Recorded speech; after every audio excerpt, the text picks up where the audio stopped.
It's finally here.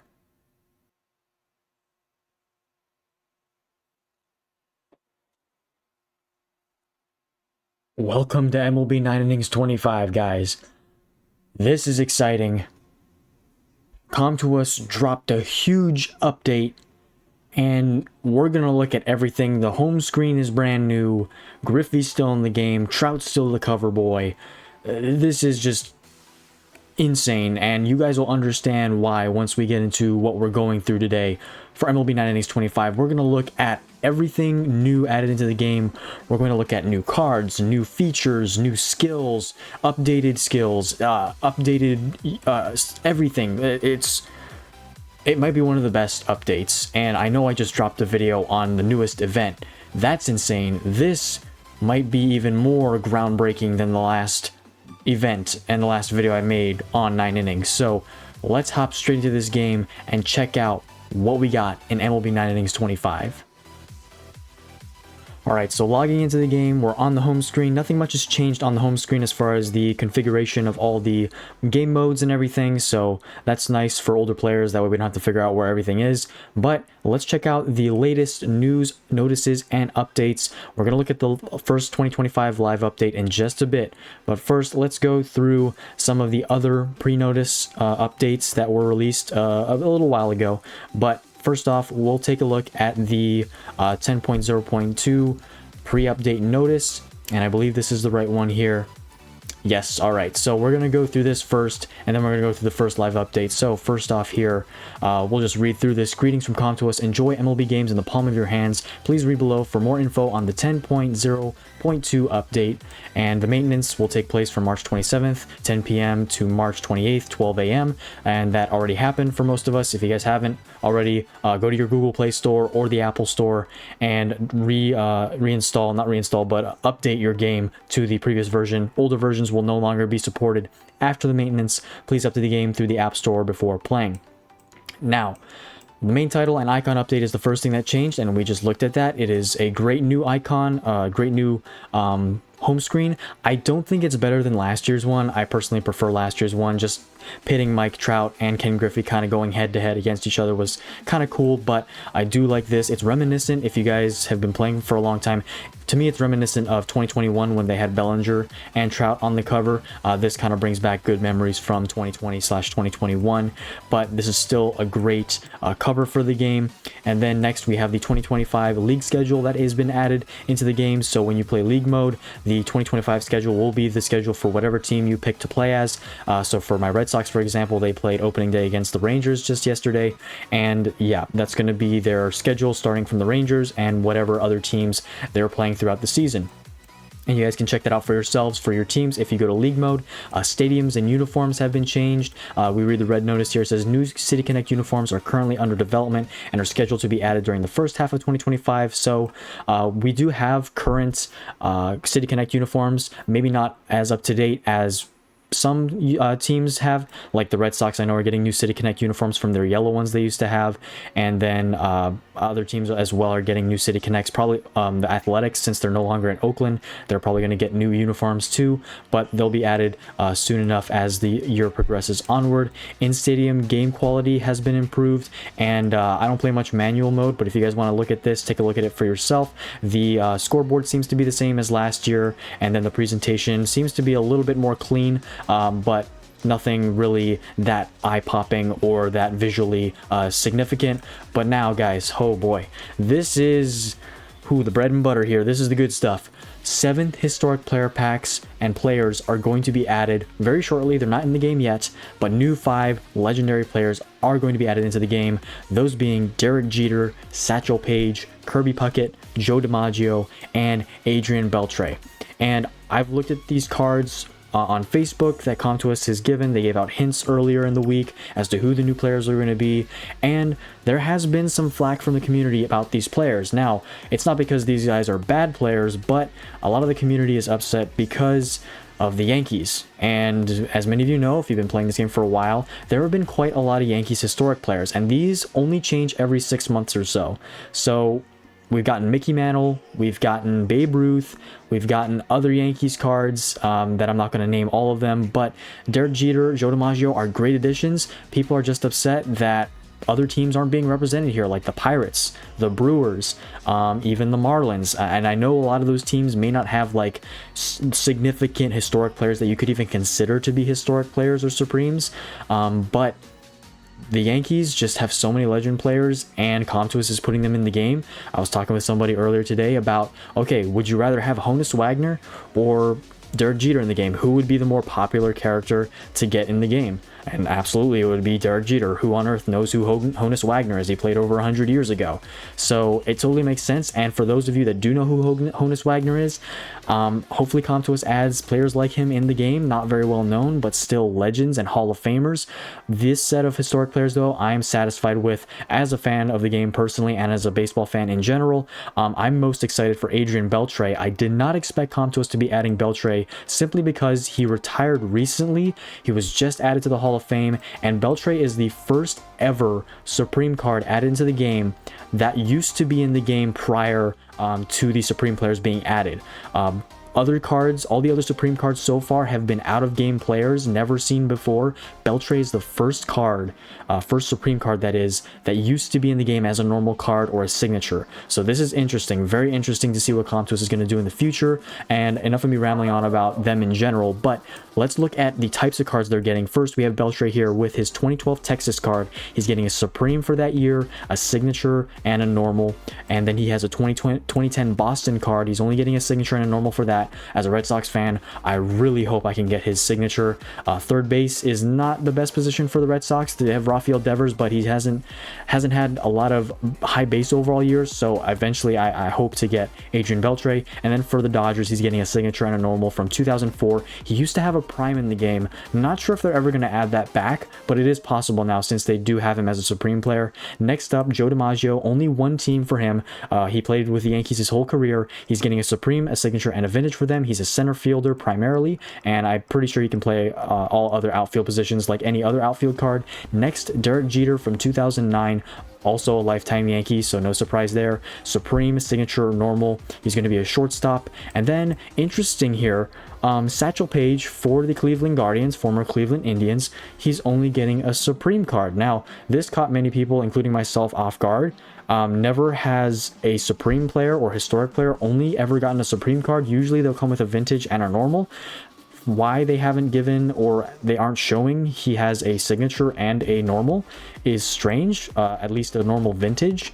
But I'm very curious to see what the reaction is going to be if he is only getting a Supreme. This may be a typo or an error on Comtuous' part, but if he's only getting a Supreme, that is very strange. He's in the game, but he will only be able to obtain by purchase. And the crazy thing is, he may only have a Supreme because he has one of the highest base overall cards in the game. As you guys can see, he's a 93 overall as a diamond. That means he's a 78 base overall pitcher as a normal, or would be one as a normal, and that would make him one of the highest overall starting pitchers. But I mean, Randy Johnson used to be in the game. He was a 78, I'm pretty sure. Greg Maddux used to be in the game. He was also a high base overall. So I don't understand what Comtuous is doing here, but it'd be interesting to see if Satchel Paige will get a normal, vintage, or a signature later down the line. But I don't know what Comtuous is going to do here. As far as we know, he's only getting a Supreme, which is pretty strange. And then last but not least, we have Kirby Puckett here, who is a Minnesota Twin. 1988 is his year that he's coming from. Supreme card, signature, and a vintage card for him. So just like normal, he's also a center fielder. And like I mentioned about Satchel Paige, the base overall for these guys, if you just subtract 15 from their diamond overall here, that will be their base overall. So Derek Jeter and Beltre will, and as well as Kirby Puckett, they'll all be 75 base overall cards. And then Joe DiMaggio is going to be a 76 base overall card. And honestly, this set of historic players might be the set of historic players with the least amount of teams across all 5 players. The only player with multiple teams is Beltre. And a lot of these teams, actually every single one of these teams has gotten a signature, sorry, not a signature, but a Supreme card in the past. Texas just got Pudge. Boston, we've had Clemens and Pedro. Dodgers have gotten, why can I think of him? Piazza. I don't know if they've gotten an actual like historic Supreme player. Correct me if I'm wrong. My brain has gone blank right now. But then we've gotten Yankees before, like I mentioned. We've gotten Cleveland before. I'm pretty sure. Correct me again if I'm wrong, but I'm pretty sure we've gotten at least a mix. A Supreme player had a Cleveland card in the past, and then Kirby Puckett, Minnesota Twins. We've gotten Walter Johnson in the past as a Twin. So interesting. Let me know what your guys' thoughts are on the new Supreme players. I'm excited because I want Beltre for my Red Sox team, Dodgers team, and Rangers team. All the other cards though, I know Yankees teams are excited again. Are you upset about these cards? Or do you wish Comtuos would add Pirates, Brewers, other teams to be represented as Supreme players?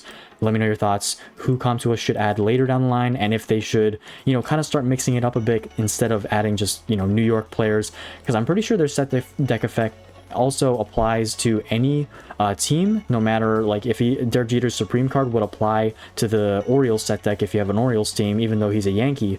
But it's not nice having a Yankee and an Oriole lineup, and I probably wouldn't want a Yankee in my Red Sox lineup if I got him for my Red Sox team. But let me know your guys' thoughts in the comment section down below. Again, we'll read these little alerts here. 7 historic Supreme players can only be acquired from the 7 historic packs.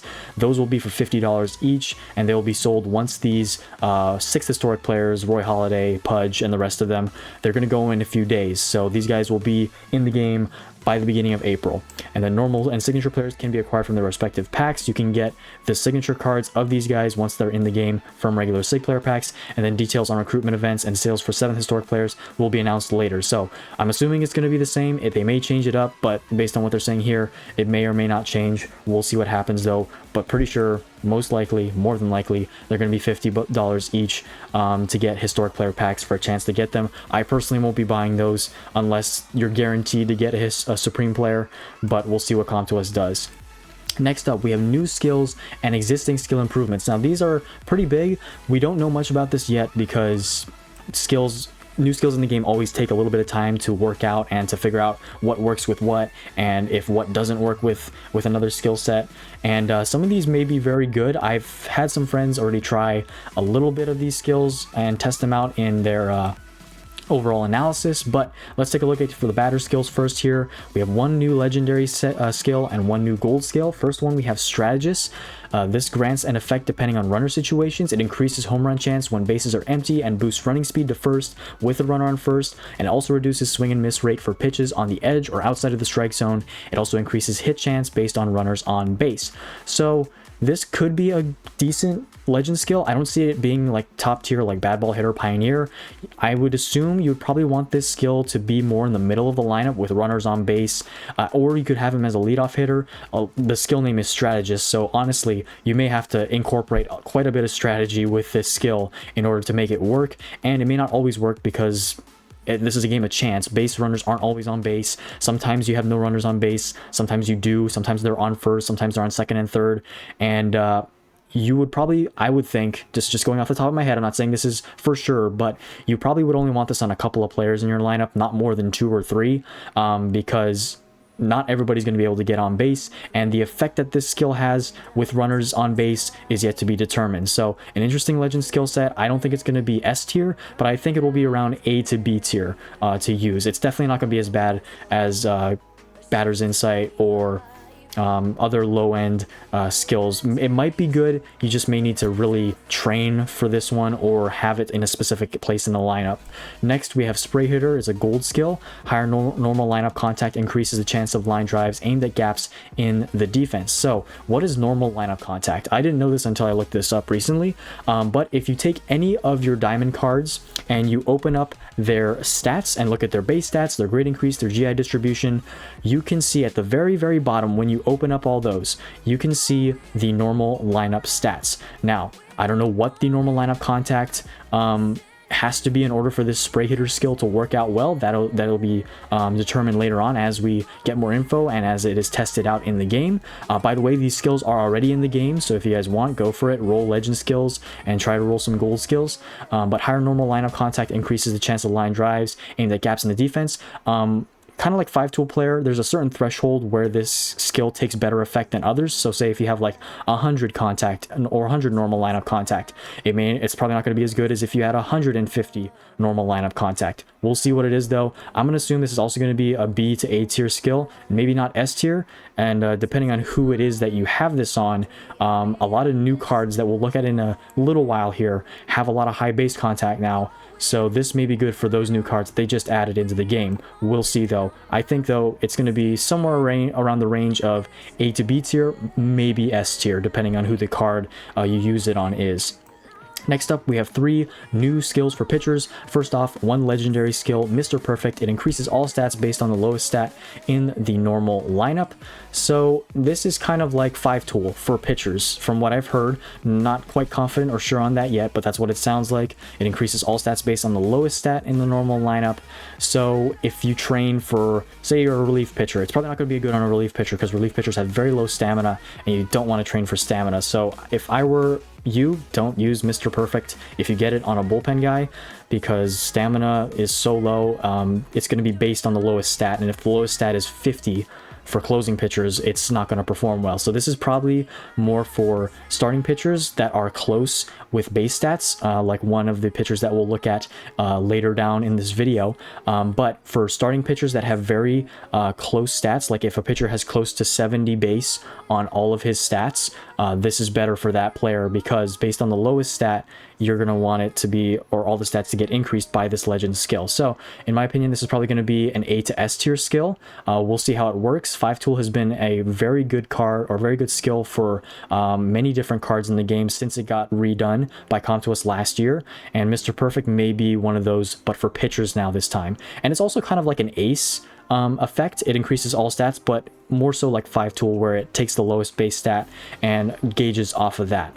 I'm going to assume it's an S to A tier skill set, or a skill that to have, and it might depend on what you combine it with as well, like Finesse or Dom, since it is a stat booster skill. Next, we have another gold skill, Crossfire. This increases velocity and break. If the pitcher and batter have the same hand type, the chance of a routine out increases. So kind of like Strength and Strength, but opposite. This is for pitchers. Say if a right-handed batter faces a right-handed pitcher, the pitcher will have the advantage if he has the Crossfire skill. It will increase the velocity and break, and since it's a right-handed batter going against a right-handed pitcher, the pitcher will have a better advantage of getting him out.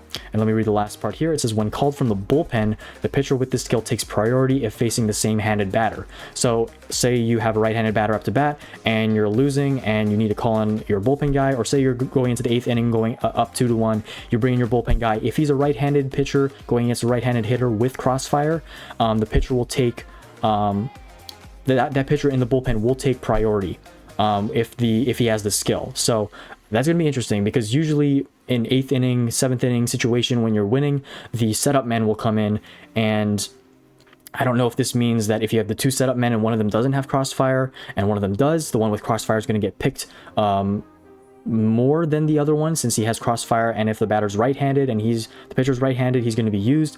We'll see. I'm not too sure, but this skill, if I were to call it anything, it would be like right-handed specialist, left-handed specialist. Back in the day, before the 3 batter rule for pitchers, there were right-handed and left-handed specialists. If there was a left-handed batter in a late inning game and you needed someone who could get a lefty out, you would bring in the left-handed relief pitcher that could. I could probably name some off the top of my head, but I'd be wasting time. But that's what this reminds me of in real life baseball, at least.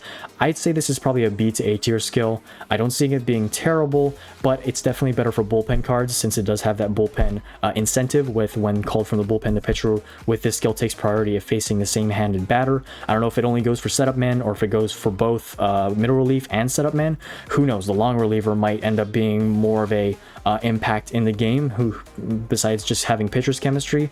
We'll see though, but I think this will be more of a B tier to A tier skill. Not too significant, but still you'd like to have this along with bullpen day and a legend skill that goes good with a relief pitcher, like cooperative pitching.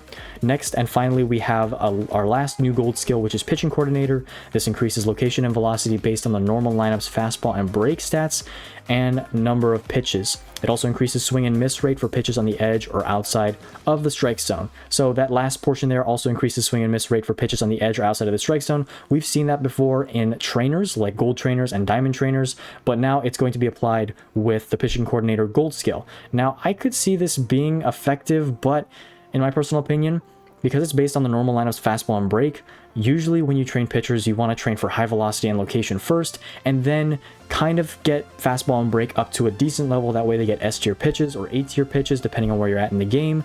But I don't see this being a top tier skill at all, honestly. Maybe a good third at most. Time will only tell, but because you're not usually training for high break or fastball combined, and you're trying to get location and velocity higher combined, again, this could be a strategy card. You could train for less location velocity, still get the increase, and then just have high fastball and break, but lower velocity and lower location increase the risk of allowing home runs.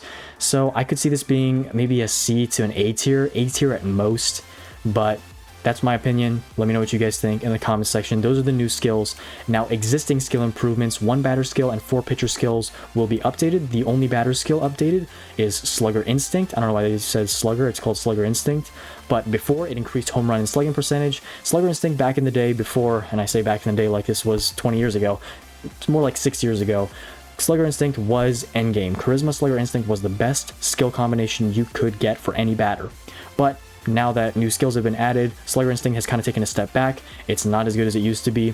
And before, it increased home run and slugging percentage, but now, based on normal lineup stats, higher power increases home run and slugging percentage. However, if contact and eye are more than 20 lower than power, swing and miss rate gradually increases for pitches on the edge or outside of the strike zone. So say you have a card that has 100 power trained up, and then say you only have 90 eye and 90 contact. Because the combined amount to get to that power of 100 is 20, you have 10 less on contact and you have 10 less on eye, 100 and then 90 and 90. The swing and miss rate will gradually increase as you have more than 20 power above contact and eye. So like for my Evan Gattis, for example, that I just got on my Astros team, if you guys check out my last Astros video, I trained him for high fielding. He has incredible power, but his contact and eye kind of lag behind because I wasn't able to get the special training on him. If he has the Slugger Instinct skill, it'll increase the home run and slugging percentage, but he will increase his strikeout rate because of the lower contact and the lower eye. And much like the pitching coordinator skill, where the increase of swing and miss rate for pitches on the edges of the strike zone happens, like we saw that in the trainers that are available, or the special trainers for cards, this is kind of similar, because I don't remember which special trainer it is, but swing and miss rate gradually increases for pitches on the edge or outside of the strike zone. I believe it's Power Hitter that does that. Correct me if I'm wrong, but again, we're seeing trainer wording and trainer things implemented into this skill. So I'm curious to see how that works out. If you have Power Hitter as a trainer and you have Slugger Instinct, will that make the card worse or will that make it better? And again, is it a strategy thing where you want only a couple guys to have this, or should all your batters try to hit home runs? I'm hoping that this will even out the game a little more, because contact has been increased, and I think it will hopefully even out the game. But let me know your guys' thoughts on Slugger Instinct. I think it's better than it used to be now. You just have to train it, train your cards, whoever has Slugger Instinct, properly. Otherwise, they're going to strike out a lot.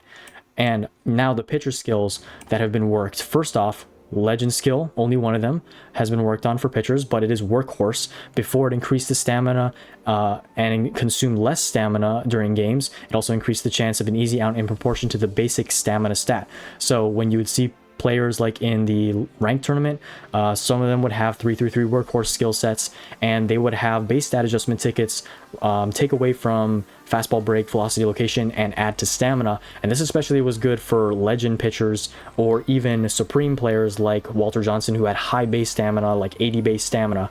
The higher the base stamina, the better the skill was. But Workhorse honestly wasn't really good. But now I don't know if it's going to be much better based on this description. Afterwards, right now, it increases stamina, consumes less stamina, it increases pitching accuracy, and increases the chance of an easy out in proportion to the basic stamina stat. So it seems to be pretty much the same.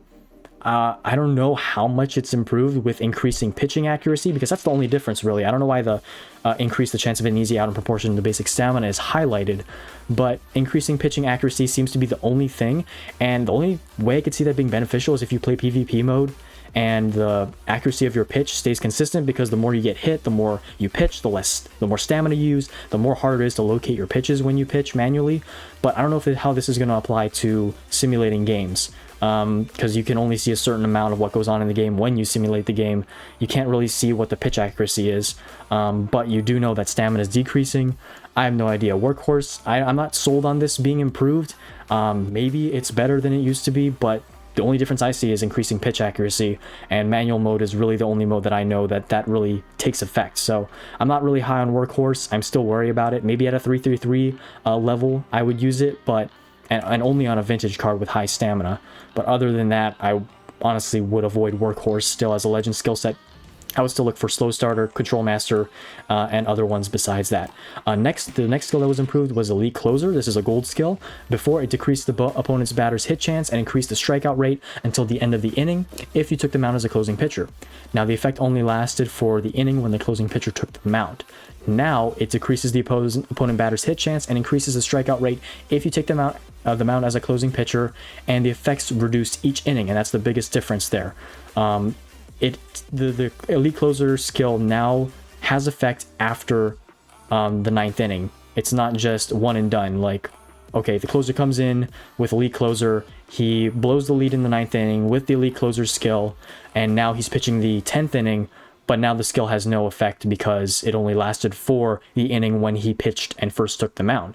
But now the effect reduces each inning. How much it reduces, time will only tell. We'll figure that out as the game goes along. But Elite Closer, I would still only use on a closing pitcher. With this in mind, it may be useful on a relief pitcher, but I wouldn't risk it. I would still just keep Elite Closer only exclusively, that's the word I was looking for, exclusively for closers and not for any other relief pitcher. And even though their effect reduces each inning, you're probably not wanting your closer to pitch multiple innings anyway. So I didn't see this as a, why did they improve, quote unquote, improve this skill? I guess so it has an effect afterwards instead of just for one inning, but I guess I thought the point was to make this only for closers because it is Elite Closer. I don't know, but kind of interesting to me. I think it's the same, not really much difference. It will take effect afterward, but it's not that significant of an impact. Next, Inning Eater has been changed. Before the increase, it increased the chance of an easy out based on the stamina during the game, and increased the chance of an easy out additionally based on the stamina starting from 110 stamina. So if you trained a player for 110 stamina, this skill took a higher effect. Afterwards, now, it increases the chance of an easy out based on the normal lineup stamina. So not just how much this card with the skill has on stamina, but the entire rotation. So if you had an entire rotation of legends with the normal lineup stamina being super high, because legends usually have high stamina, this skill might be goated for players that have entire pitching rotations with high stamina. And if on top of that, if you added Workhorse, I'm not saying this is for certain guys, but I'm just visualizing this as a hypothetical. Workhorse, Inning Eater, and we'll look at Ground Baller in a second, but having Workhorse and Inning Eater combined could be very effective. I could visualize that being very effective in the future, especially if you have vintage cards, vintage SIGs, historic cards, supreme cards with high stamina. Inning Eater might be a new good skill. Goldie Fan, one of my guys on my Discord server, Ziggy T, another MLB 90s YouTuber, was telling me that he was running some tests with Inning Eater in the overall analysis, and so he was batting and he went up against pitchers with higher stamina and with the Inning Eater skill.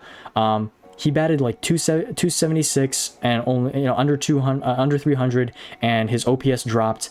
But compared to going against a pitcher with other skills, his batting average was 40 points higher, his OPS was higher, and so Inning Eater significantly decreased his performance in the overall analysis. And I'm very curious to see. Inning Eater might be an S tier skill now, depending on how it's used. But just to give you guys the heads up on that, Inning Eater might be good. I'm not saying it is for sure, but from what's gone on so far, Inning Eater might be a goated S tier skill in the near future, pending time and time will only tell. We'll see how tournament teams use it, and the general public uses it in this game as well. And finally, the last skill that was edited was Ground Baller. Before, it increased the ratio of ground balls and decreased slugging for opposing hitters. So this is for pitch. This is a pitcher skill again. The higher the fielding stats, basic stats, grade increase, and development of catchers and infielders, the more powerful the effect it has. But now, the catcher and infielder fielding stat conditions required to boost the effective ground baller have been eased. So I don't know exactly how much it's been eased, but you don't have to have as much fielding trained to your infielders and your catcher as you used to for the ground baller skill to take a higher effect. So ground baller, inning eater, workhorse might be a goated combination together. Only time will tell, like I said, but now it is a lot easier for the ground baller skill set or skill to get its bonus when you train your fielders and your catcher than it used to be before. Now, that's all the skills. Moving on to ranked revamp, and we don't know much about this yet. It is soon to change. I believe, I forget when it changes. I'm pretty sure it's in the next couple of weeks. It hasn't changed quite yet. There's a new matchmaking system and UI improvement. Let's read this here. It says each matchup now consists of 5 games in a best of 5 format using your 1st through 5th starters. Blind matching and scoring remain unchanged. So in this picture right here, when you use a ranked ball, when you go up against an opposing team, you're no longer playing a one-off game where it's one pitcher on each side versing each other and it's a one showdown and done thing. Now your whole team goes up against the whole team 5 times, and that way all 5 of your starting pitchers go against, and you see if you can try to beat the opposing team 3 out of 5 times to win that match. So if you guys see here in this picture, the first game against Angelina lost all 5 games, so that was a loss. In the second game against Jenny Hugh, there were 3 losses and 2 wins, and it was still counted as a loss because the majority were losses. And the final one against Jenny Hu again was 4 wins, 1 loss. That was counted as a win. So there's a minimum of 3 wins you need to get per matchup against a player in order to get accounted the win for the matchup. Next here, ranked battle revamp schedule. The revamp schedule details are as follows. I'm not too exactly sure on what this specifically means.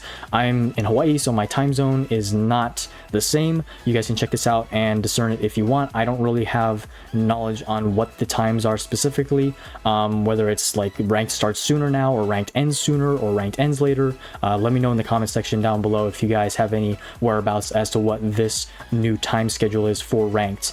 It says weekly rewards will be available after the new login season or the new season begins. No matches or rewards during the settlement period. So whatever that means, please let me know in the comment section. I'm not aware of what that means. Ranked battle match flow details. So now getting into the details here, circled or squared off here in red, you have auto game, skip, and the play ball. So tapping play ball from battle mode, tapping play ball from battle mode, ranked battle consumes 1 ball and starts matching. If skip is checked, you'll enter a 5-game skip screen. Skipping is automatically enabled during auto game. So what does skipping mean? From what I understand, skipping means that you won't go through the whole watching the games play out. If you click skip, it's kind of like quick play. You kind of simulate everything and everything gets done in a quicker amount of time rather than going through each game one by one, watching your batters go around and in an auto play scenario and hitting. So this is what it kind of looks like here. This is the idea. Again, we don't exactly know what it is or how it will work because it's not updated yet. Matches cannot be canceled after starting, and just like any other game mode, once you start it, you should play it through. Don't log out of the game, don't exit the game.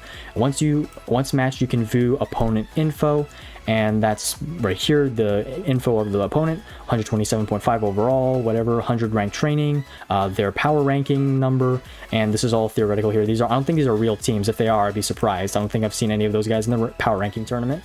But then you have a screen here that says the game will restart because it did not end normally after the matchmaking. This is if you exit the game while the games are going on. If a match does not finish normally, it will restart from the first inning of the current game upon re-entry. So if you're in the middle of game 3, you won't have to go all the way back to game 1 and restart everything, but it will restart from the first inning of the game you currently exited from. You must finish the interrupted match before starting a new one. Reconnecting won't change the outcome of the game. So if you ended up scoring like 5 runs and you logged out in the 3rd inning, those 5 runs, once you start the game again, it'll start from the first inning again, but you're still going to have those 5 runs by the 3rd inning no matter what. So it doesn't matter if you try to refresh the game to try and get a different result. If you're trying to cheat your way through this, it's not going to work. You'll get the exact same thing even if you exit the game. And this is a pretty cool presentation. It looks more like MLB The Show here, and seeing all the cards laid out, the whole team and the lineups, pretty sick, pretty sweet. It's kind of like a real PvP ranked head-to-head presentation. Before starting, you can view both teams' batter or pitcher lineups. So I believe this is showing when you're not playing skip mode, you're actually in the game and you're actually watching what's going on, as opposed to when you hit skip, you can pretty much just skip the whole game itself and just sim to the very end and see what the results are. Let's read this here. If skip is unchecked on the main screen, you can monitor all 5 games in real time. So like I was just saying, you can monitor all 5 games in real quick play time, not in like autoplay, watch all 9 innings for 45 minutes. It's not that slow. But tapping skip during the match will switch to skip mode. And I believe this is what skip mode looks like here. It still simulates the game, it just goes through the innings and you won't have to watch the players go around, and it'll be a bit quicker, I would assume it'd be a bit quicker to simulate. And next, you will also enter skip mode in these situations: auto game from the main screen, skip check during a single match, so you can skip in between games as well. You don't just have to click on the home of the rank page, and in order to skip, you can do it mid-game as well. Tapping skip in-game during match, reconnecting after unfinished match. So you can enter skip mode if you reconnect after the unfinished match and just get it simmed all the way through. If you leave the game during its playing time. And then next here on the results screen, view all 5 results and final outcome. I'm guessing this is what it looks like here. Show you your wins and losses. D stands for draw. So if you tied in a game, that'll show you that. It'll show you the scores. And then tap the XP button to view player growth. You can see how much XP your players gain for skilling.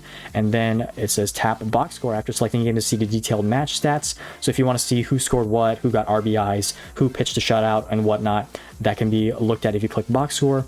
And then tap replay after selecting a game to watch the simulation.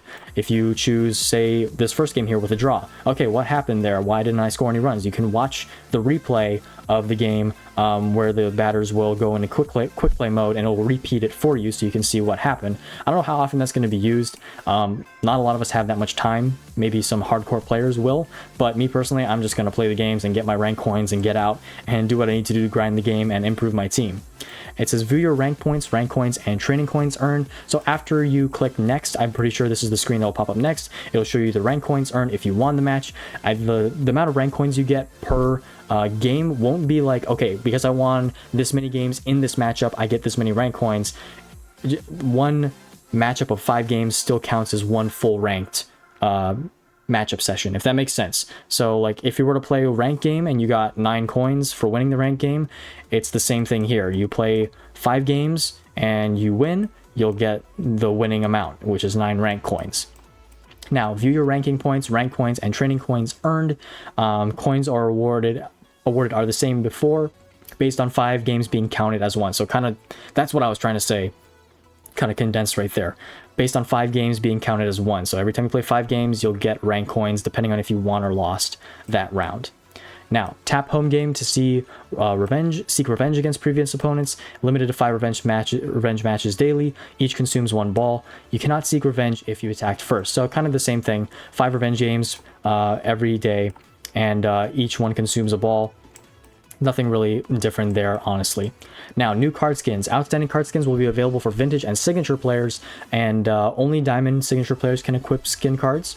View and purchase skin cards or card skins of players you own from the collection using card skin tickets. Tickets are available in the item shop or card skin ticket packages. We won't be looking at all of the new ones today. They haven't specified who got new ones. I know I've seen some that have gotten new ones, but for me to look through all of them would just take way too long. This video would be like 7 hours long for you if I try to look for everything.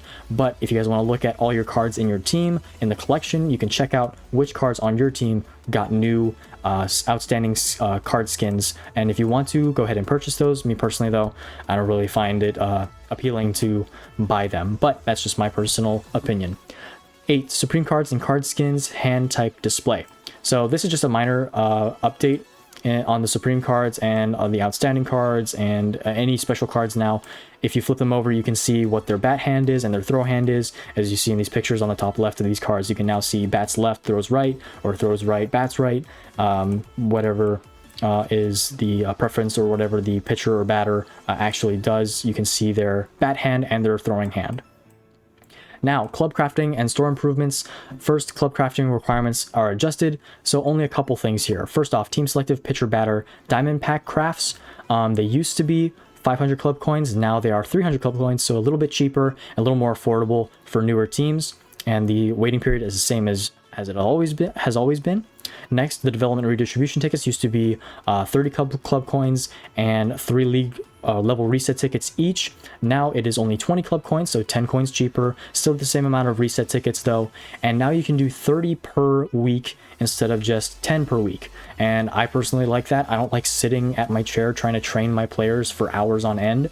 I like to go to the club crafting and get my level reset tickets with club coins to get redistribution tickets and just kind of spam those on my cards, hoping to get a better train. Sometimes it works, sometimes it doesn't, but it's better than me sitting at my chair for 2 hours trying to get a perfect train on a card that's super hard to train.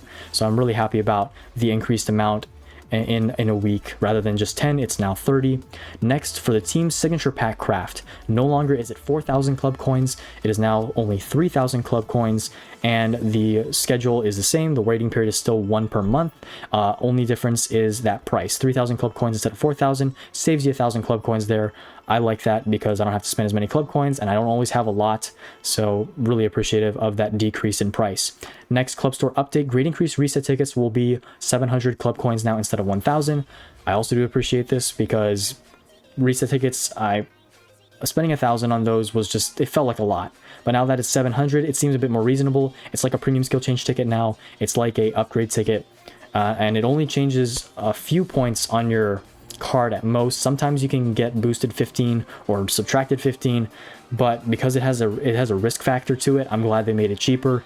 It is worth 700 now, and I think that's the right price and the price that it should stay for the remainder of however long it's in the game. All right, and then 10 player upgrade shop revamp.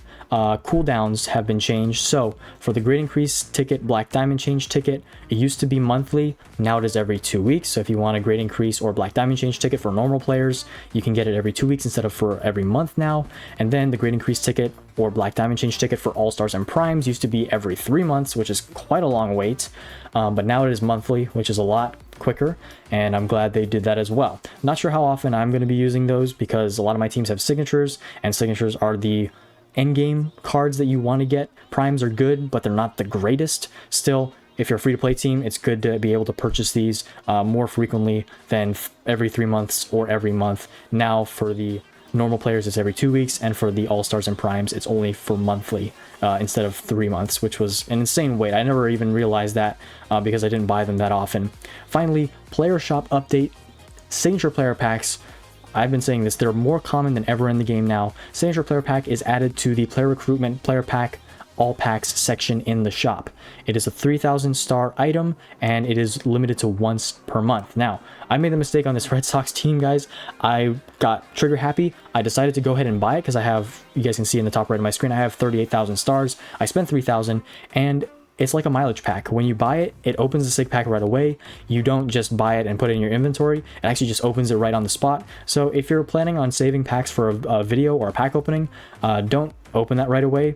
But just a heads up for the YouTubers out there, for most of you guys who just open packs and rip them right away, this is amazing. We used to only get signature player packs in special shops for 3,000 stars each. Now you can get one every month on top of the club store, on top of the event shop, and on top of all the events that Comptoist has been coming out with, including the event that I went over in the last video. Sig player packs, man, are just so plentiful right now, and it's great. It's amazing. The availability of signature player packs is like never before. Almost forgot, 12 player storage expansion.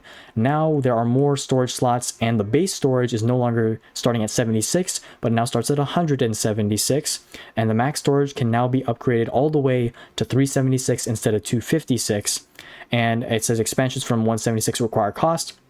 So if you started this game and you only had started this game like a month ago before this update and you have 76, if you go to the shop, I think you can purchase up to 176 slots for free, but once you hit 176, then you're going to have to pay stars in order to get anything above 176, and it adds 10 slots for each purchase of 500 stars. And then finally, there's a couple other small things here in the other section. If you guys want to look at these, you guys can. They're nothing significant, really. Just a few bugs and little tweaks here and there that Comptoist has made. But that does it for this 10.0.2 update notice. Let me know what you guys think about the historic players, the new skills, how they're going to perform, the new UI, anything else significant that I missed. Please let me know in the comment section down below. But we're not done, guys. We are not done. Nowhere are we close to being done. Before we get into all the new cards, there are new starter packages available for sale. Now, I don't spend money on these. I haven't spent money on this in a while, but I just wanted to make it aware to you guys. There are overall achievements, purchases for real money available.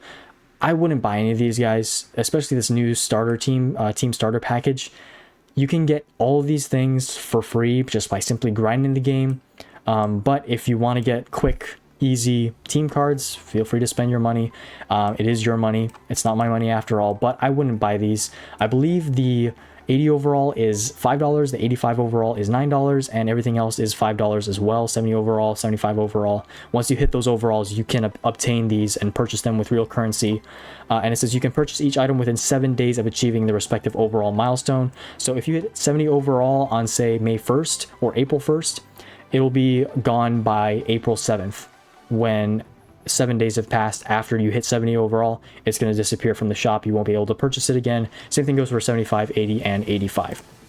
That's new. I wouldn't buy them though. There's also these ones, which are set deck packages, and similar to the ones that we just looked at on a lower level. Let's read this red here. It says sales of the previous set deck grade D limited package will end. Each package can be purchased within the following periods after achieving each set deck grade. So these guys are only a limited time after you hit these set decks. So once you hit a Team S set deck or Team C set deck, the C package will go away after 3 days. The B package will go away after 14 days when you hit it. When you hit A, it'll go away after 14 days after achieving grade A. And then for S, it'll go away after 30 days.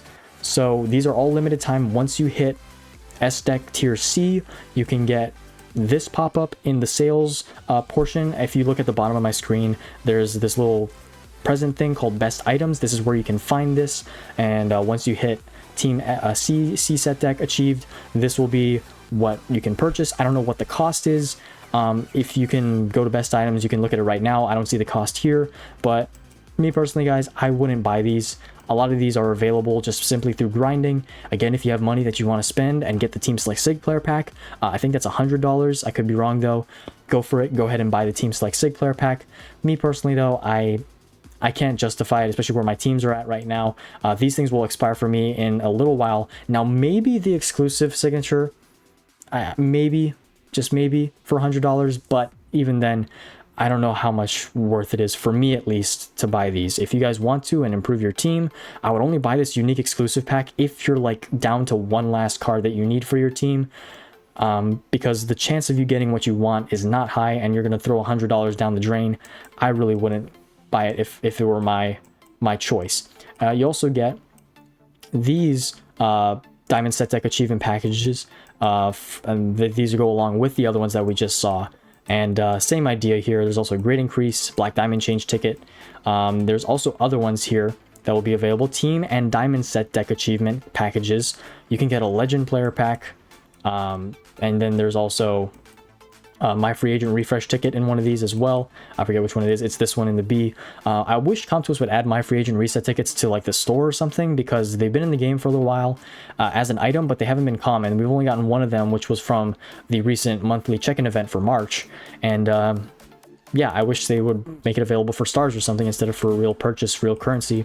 But these are the new packages that will be available once you achieve Team C, B, A, and S set decks. Let me know what you guys think about these in the comments section as well. I'm not too excited about them because I don't want to spend real money, but let me know if you guys bought them and if you guys had good fortune with them. All right, and without further ado, we are now looking at maybe some of the greatest cards ever added into this game. Let's read this right here. Greetings from Comtois. The first live update of MLB 9 Innings 25 take place on March 28th at 0 a.m. Eastern Standard Time. So that's midnight, basically. The update time is subject to change. Please check the schedule in advance to save your progress safely. Find out more about the new update below. Now, this has already come to pass. I've updated the game, and my goodness, guys, 60 new SIG player packs, or 60 new SIG players in total. We had 98 last year, but we had a lot last year and the quality was okay. But this year, guys, 60 new players. Some of these cards are insane. Absolutely ridiculously insane. And by that, I'm talking in a good way. They are like power cards, pitching cards we've never seen before. Some of them, most of them are hitters. But let's read this here. Please see the list below for the full list of new signature players. Signature players can only be obtained from the signature player related packs. So, duh, kind of an obvious statement there. And then one more notice here. The signature image for Mark McGwire 98 will be added in the future. We'll look at that card. He doesn't have a photo at the moment, but guys, these SIGs are beautiful. I've looked through every single one of them on all the teams, and every team got at least one new SIG. Some of them got pitchers, others didn't get pitchers. The Diamondbacks got 2 pitchers and no batters. And on the other hand, the Angels got 2 batters and no pitchers. So some teams got 1 pitcher, 1 batter. Other teams got 2 pitchers, 2 batters. And some teams, there were no teams that didn't get any pitchers or batters to my knowledge. Every team got at least 2 new signatures, which is awesome. And then new prime players. New prime players have been added. The prime for Aroldis Chapman 18 will be added. Or the prime image for Aroldis Chapman 18 will be added in the future. Aroldis Chapman didn't get a picture for whatever reason. Don't know why. Comtos kind of missed that, I guess. I don't know. At least they put the notice here. He'll get one in the future. Again, new primes. And a lot of these are just repeats or primes of players that already have signatures in the game. But still, this might be one of the best updates in Innings history, and I'm not exaggerating when I say that. We're going to now look at all of the new signature and prime cards in the game, in the collection, go through them, and I'm going to give you guys my personal opinions on them. So starting off, let's go to the collection. This is going to take a little while, but it's going to be well worth it. Starting off in the American League East, and with the batters, first off, we have Dave Winfield, 1988, who is the newest Yankees batter. And by the way, guys, I've made a spreadsheet of the best ranked teams based on base overall with their signature cards. So I'm going to be updating that in a little bit on my Discord server. I'm going to post the updated version of that with the new batters and pitchers added to the game and see where they rank now in comparison to most recently when they added new SIGs in January. The rankings are probably going to change from there. But anyway, back to what we're at. Dave Winfield here from 1988. Great contact hitter. A lot of these new cards have high contact, and those new skills may come into effect if you get these cards. 322 average, 25 home runs. He has a core player card right here. Most of the vintages, if not all vintages, have core player options for their skins, and if not, they just have regular vintage cards, and some of them have outstandings as well. But this is a great card. 70 base overall, right fielder. The Yankees have a lot of good outfielders, but if you get this card as a Yankees team, I would definitely use it. He's a great hitter. And then their new prime for their batters added to the game was, as you guys saw in the update notice, Juan Soto 2024, 74 base, his same base overall as his signature.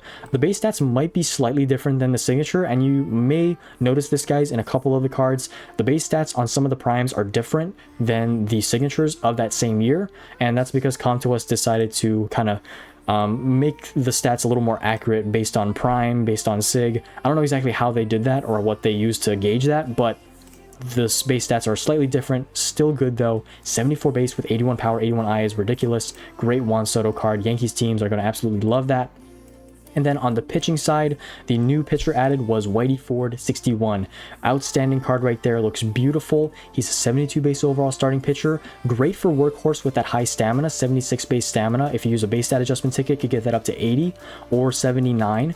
And then his stats in the back, 3.21 ERA from 1961, 25 wins, 4 losses, over 200 strikeouts. The only bad thing about this card is the lower velocity and break, but even then at 69, they're not terrible. Great Whitey Ford card. Yankees have a lot of good starting pitching. He's only a 72 base.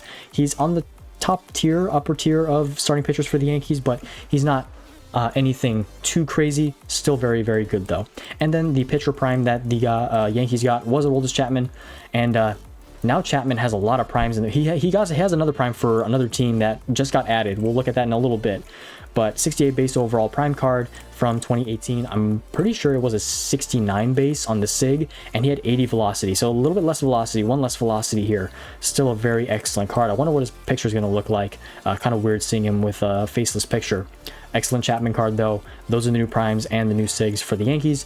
Next up, my Boston Red Sox, and I have some stuff to say about the Boston Red Sox. First off, their new SIG batter, is a Rick Ferrell from 1936, a very old player, one of the oldest players in the game, as far as whatever date they come from. 1936 was a long time ago, but I have a gripe about this because the Red Sox just got a new catcher sig in Gedman 85, and he's a good catcher, good fielding, good hitting stats, serviceable enough. This Ferrell right here, also awesome, 70 base overall, 80 eye, 67 power, 78 contact, pretty good fielding. I like it, but now that he's a catcher card, there's really no need for the new catcher card, especially for a team like myself. I don't really have any use for this card if I get him, or if I already have a Roy Campanella catcher card or a Roy Gedman card. Why would I need the Ferrell? So I'm kind of disappointed that Conquest didn't add a different Red Sox player. Honestly, I don't even know who Ferrell is, but he's in the game, and if I do get him, I might use him, but not the most excited about that card. The prime card that got added for the Red Sox was Trot Nixon from 2003, 72 base overall, 306 average, 28 home runs. Good pick. He has a SIG in the game already though, so for my Red Sox team, this isn't going to be useful to me if I do end up getting him. So those are the batters for the Red Sox, and now the pitchers. Again, with Red Sox starting pitching, it's mediocre at best, and this guy has a long last name, Bill Monbouquet. I think I said that right. Tell me if I said it wrong. Bill Monbouquet, 3.81 ERA, 20 wins and 10 losses, 174 strikeouts, 72 base overall, great base overall, but why does the velocity have to be so low? Now this card might be a good card for that new legend skill. I forget the name of it. Mr. Perfect, I think it's called. But since the base velocity is low, it may be a good legend skill set to get on him with Mr. Perfect. I don't know.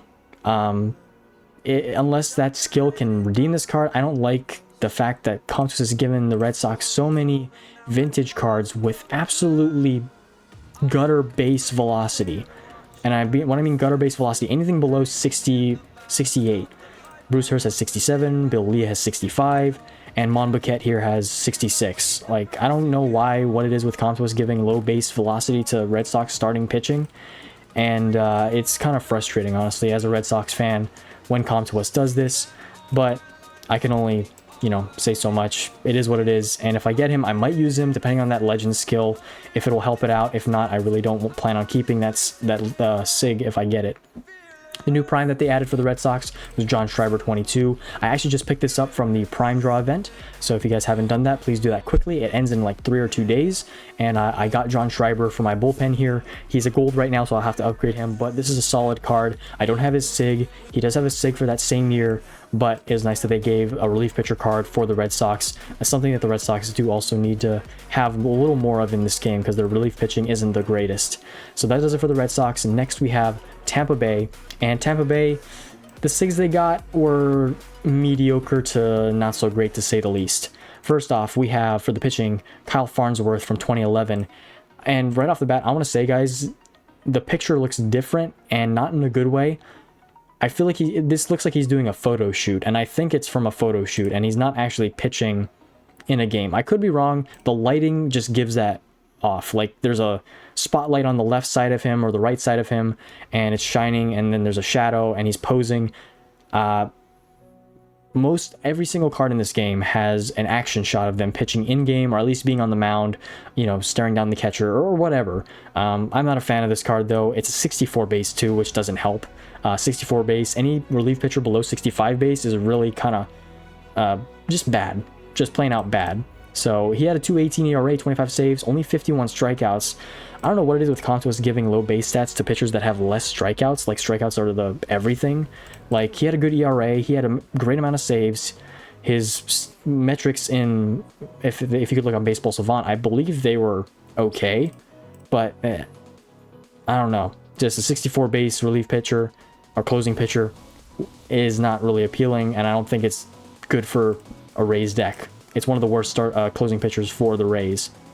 And sorry, I almost forgot the new vintage, or sorry, not vintage, but new prime. This was pretty good. Jason Adam from 2022. He has a SIG, but this prime is also excellent. 69 base, 53 base stamina, great base stats overall, and a good relief pitcher addition for the Rays. Rays relief pitching is pretty good. Kyle Farnsworth doesn't help, but that Adam kind of does.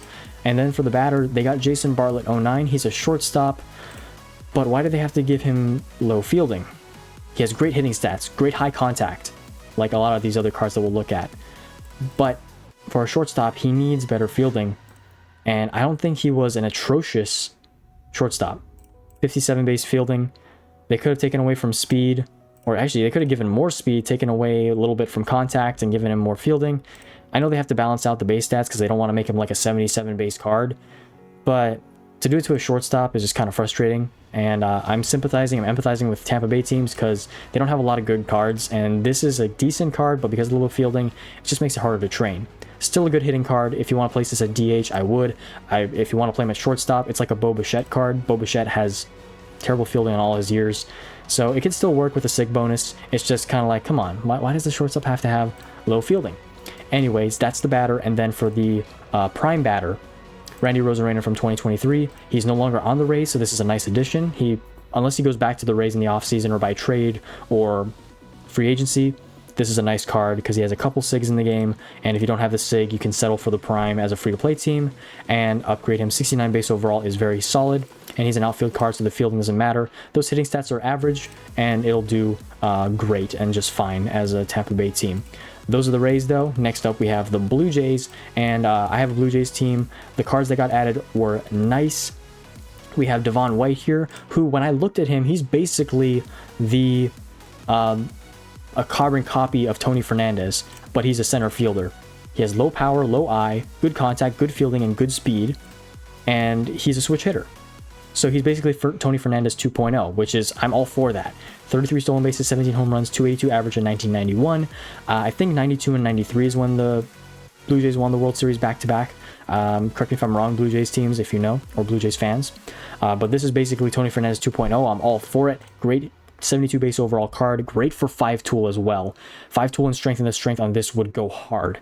And that's an amazing vintage SIG, 1-year SIG, much like a lot of these SIGs that got added. And then for the prime batter, Troy Gloss, 2006, is the new prime batter for the Blue Jays. He has a SIG in the game, same base overall, basically the same hitting stats, great addition. Third baseman for the Blue Jays, I have Josh Donaldson. If they could eventually add him back into the game, that'd be cool. But for now, Troy Gloss is the third base prime for the Blue Jays, and he's one of the best third basemen for the Blue Jays next to, I believe, Matt Chapman, who has a SIG for the Blue Jays. So if you get Matt Chapman or Troy Gloss, those are two good options to have, unless you're an older player and you have Josh Donaldson like I do. But still a good addition for newer players is that Troy Gloss. For the pitchers here, the new SIG added was Tyler Clippard 2018. He never had a SIG for the Blue Jays before. He had a good 65 base overall normal card. They decided, though, to give him a SIG for that year. And it's kind of weird seeing Tyler Clippard in the Blue Jays uniform because I know him more as a National and as a Cleveland Guardian from 2019, but I like it. It's a cool SIG art. He's kind of getting hyped right there. 65 base. It's not the best. Bullpen for the Blue Jays is kind of hard to build. A lot of 65 base cards. The best card I think is BJ Ryan. I wish they kind of would have added Ken Giles back in the game because he had some good years. 2019 and 2018 for the Blue Jays for him. 63 base for 2018 and then 69 base for 2019, which was amazing. But Clippard here will do good. I like this card, and I'm glad Clippard is back in the game for the Blue Jays. And then for the pitching prime, BJ Ryan, I picked this up on my Blue Jays team as well from the prime player event. 67 base. He has 1 year as a SIG, and this is the same year from 06. So if you can't get the SIG, the prime is good to settle for as well. That does it for the Toronto Blue Jays. Moving on to the Baltimore Orioles, one of the best starting pitchers now in the game. For the pitching, Jim Palmer, almost butchered that. Jim Palmer, 39 games, 2.09 ERA, 23 wins, 11 losses, 193 strikeouts, 74 base, great workhorse card. And his stats are very close in range. Everything above 70, nothing below 69, or nothing below 70. 74 base overall. Love that outstanding card art. Beautiful, beautiful. Orioles teams. I would have thought they would have added him as a Supreme player later down the line, but they could now add him if they wanted to, since Beltre, he used to be in the game and they added him as a Supreme player now. Palmer could be another Supreme player down the line, but this SIG is beautiful. Great workhorse, great everything. I no complaints about this card, honestly. Just beautiful overall. And then for the pitching prime, they got Corbin Burns from 24. And now this is great as well because he only pitched 1 year with them. He's now on the Diamondbacks, and a 1-year card is great to have. He has a SIG, but if you can't get the SIG, this prime definitely go for if you're an Orioles team. Now for the batters, I had trouble finding the new batter here, and let me see if I can find it again. Okay, it's this guy, Singleton from the 77, 70 base overall. Again, high contact bat. That's going to be a theme with most of these cards that we look at. 328 average, 24 home runs, 152 games played, only the core player skin. Good right field card. Fielding isn't that great, but 70 base overall with great hitting stats. Everything above 70 and the contact above 80. He's going to be a beast. Great contact master card if you were to get a legend skill on him. Contact master would be the way to go. And then for the prime, Brian Roberts 05, he has a 1-year SIG, 73 base overall. He's a switch hitter. This is a good prime to add into the game. Since he only has 1 year, again, like Corbin Burns, if you can't settle for the SIG, go for the prime.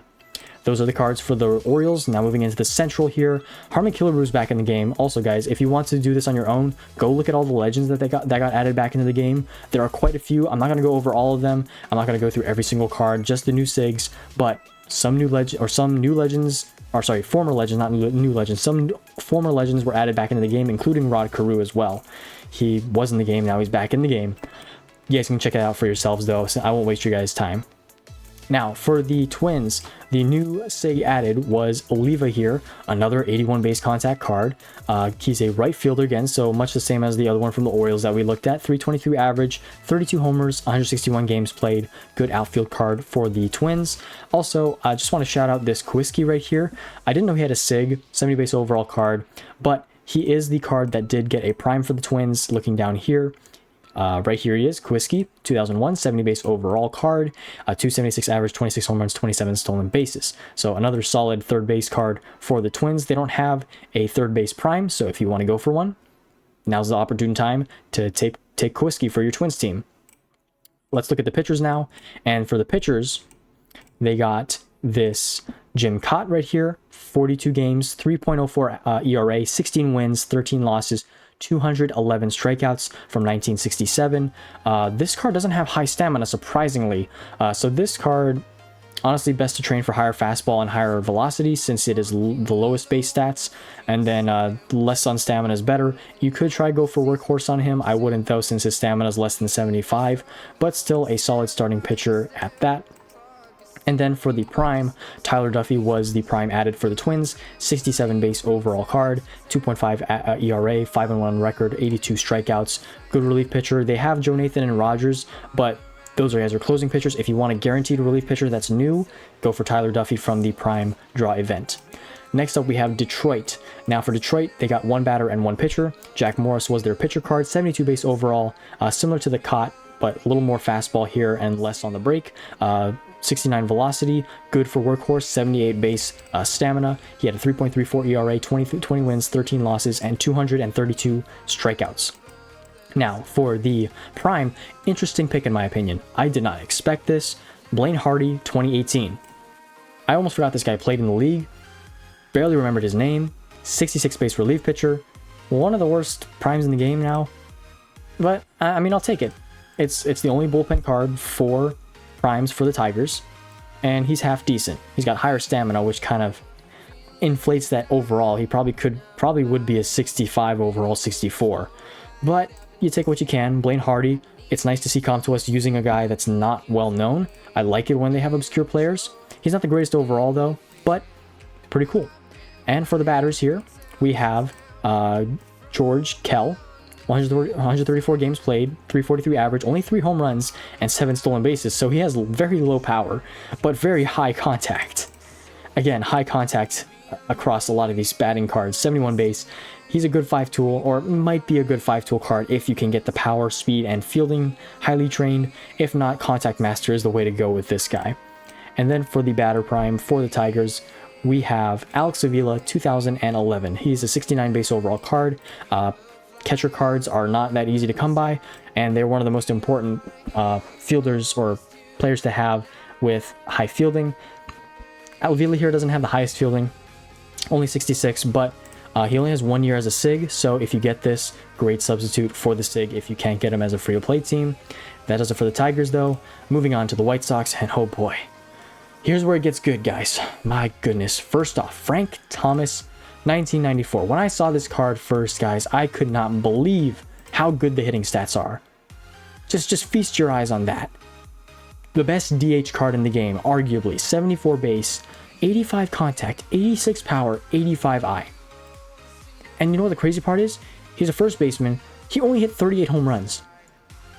He only hit 38 home runs in 113 games with a 353 average in 1994.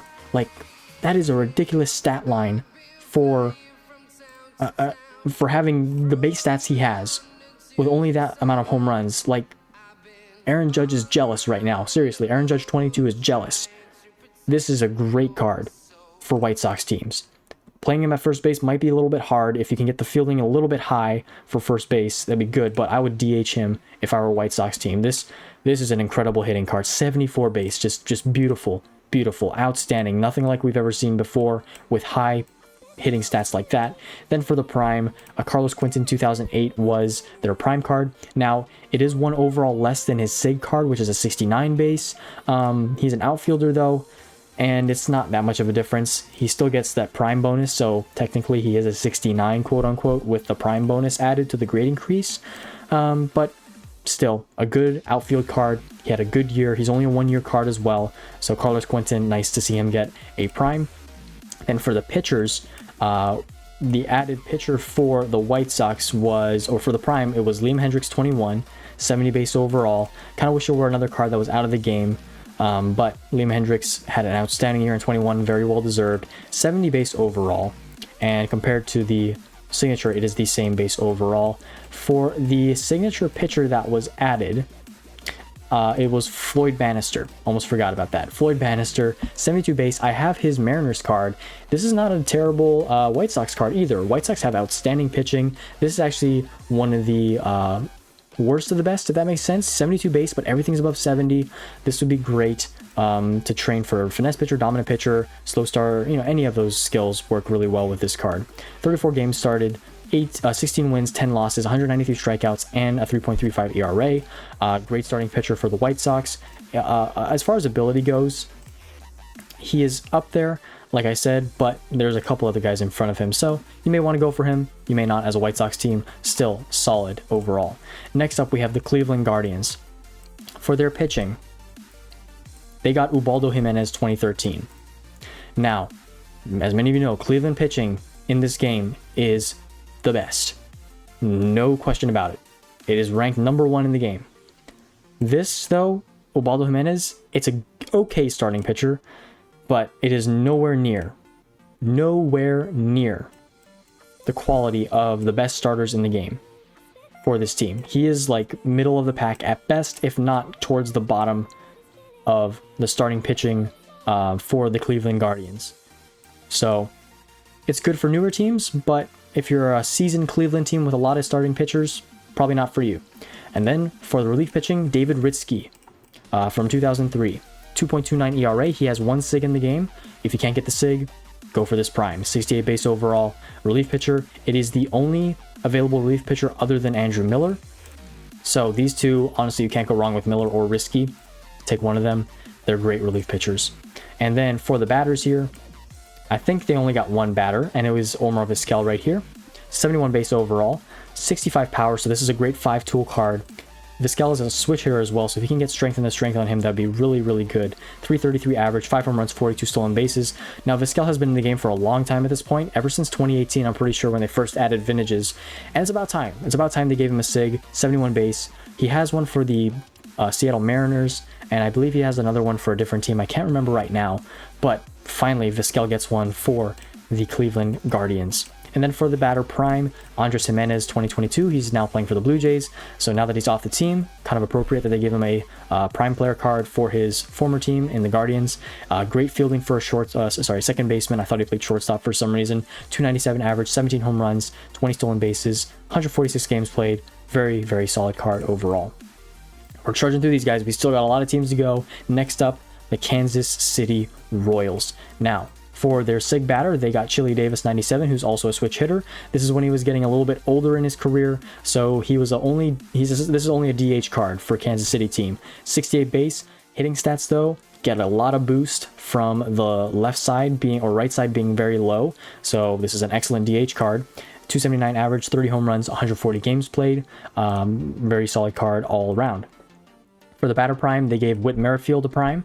Kind of about time they actually gave him a prime. He's been one of the, actually was one of the most consistent Kansas City Royals in the late 2010s and the early 2020s before he got traded. Solid overall though, 304 average, 12 home runs, 45 stolen bases, great speed. This is a great 5-tool card, and if you can't get his SIGs, he has multiple SIGs for the Royals, but that's a solid prime to settle for. And then for the pitching here, didn't get much improvement. There was Will Smith here, who got added to the game. 65 base, he was already in the game as a normal card, but 65 base overall, and a little bit inflated by the base stamina, probably a 64. It's okay. That's all I have to say, really.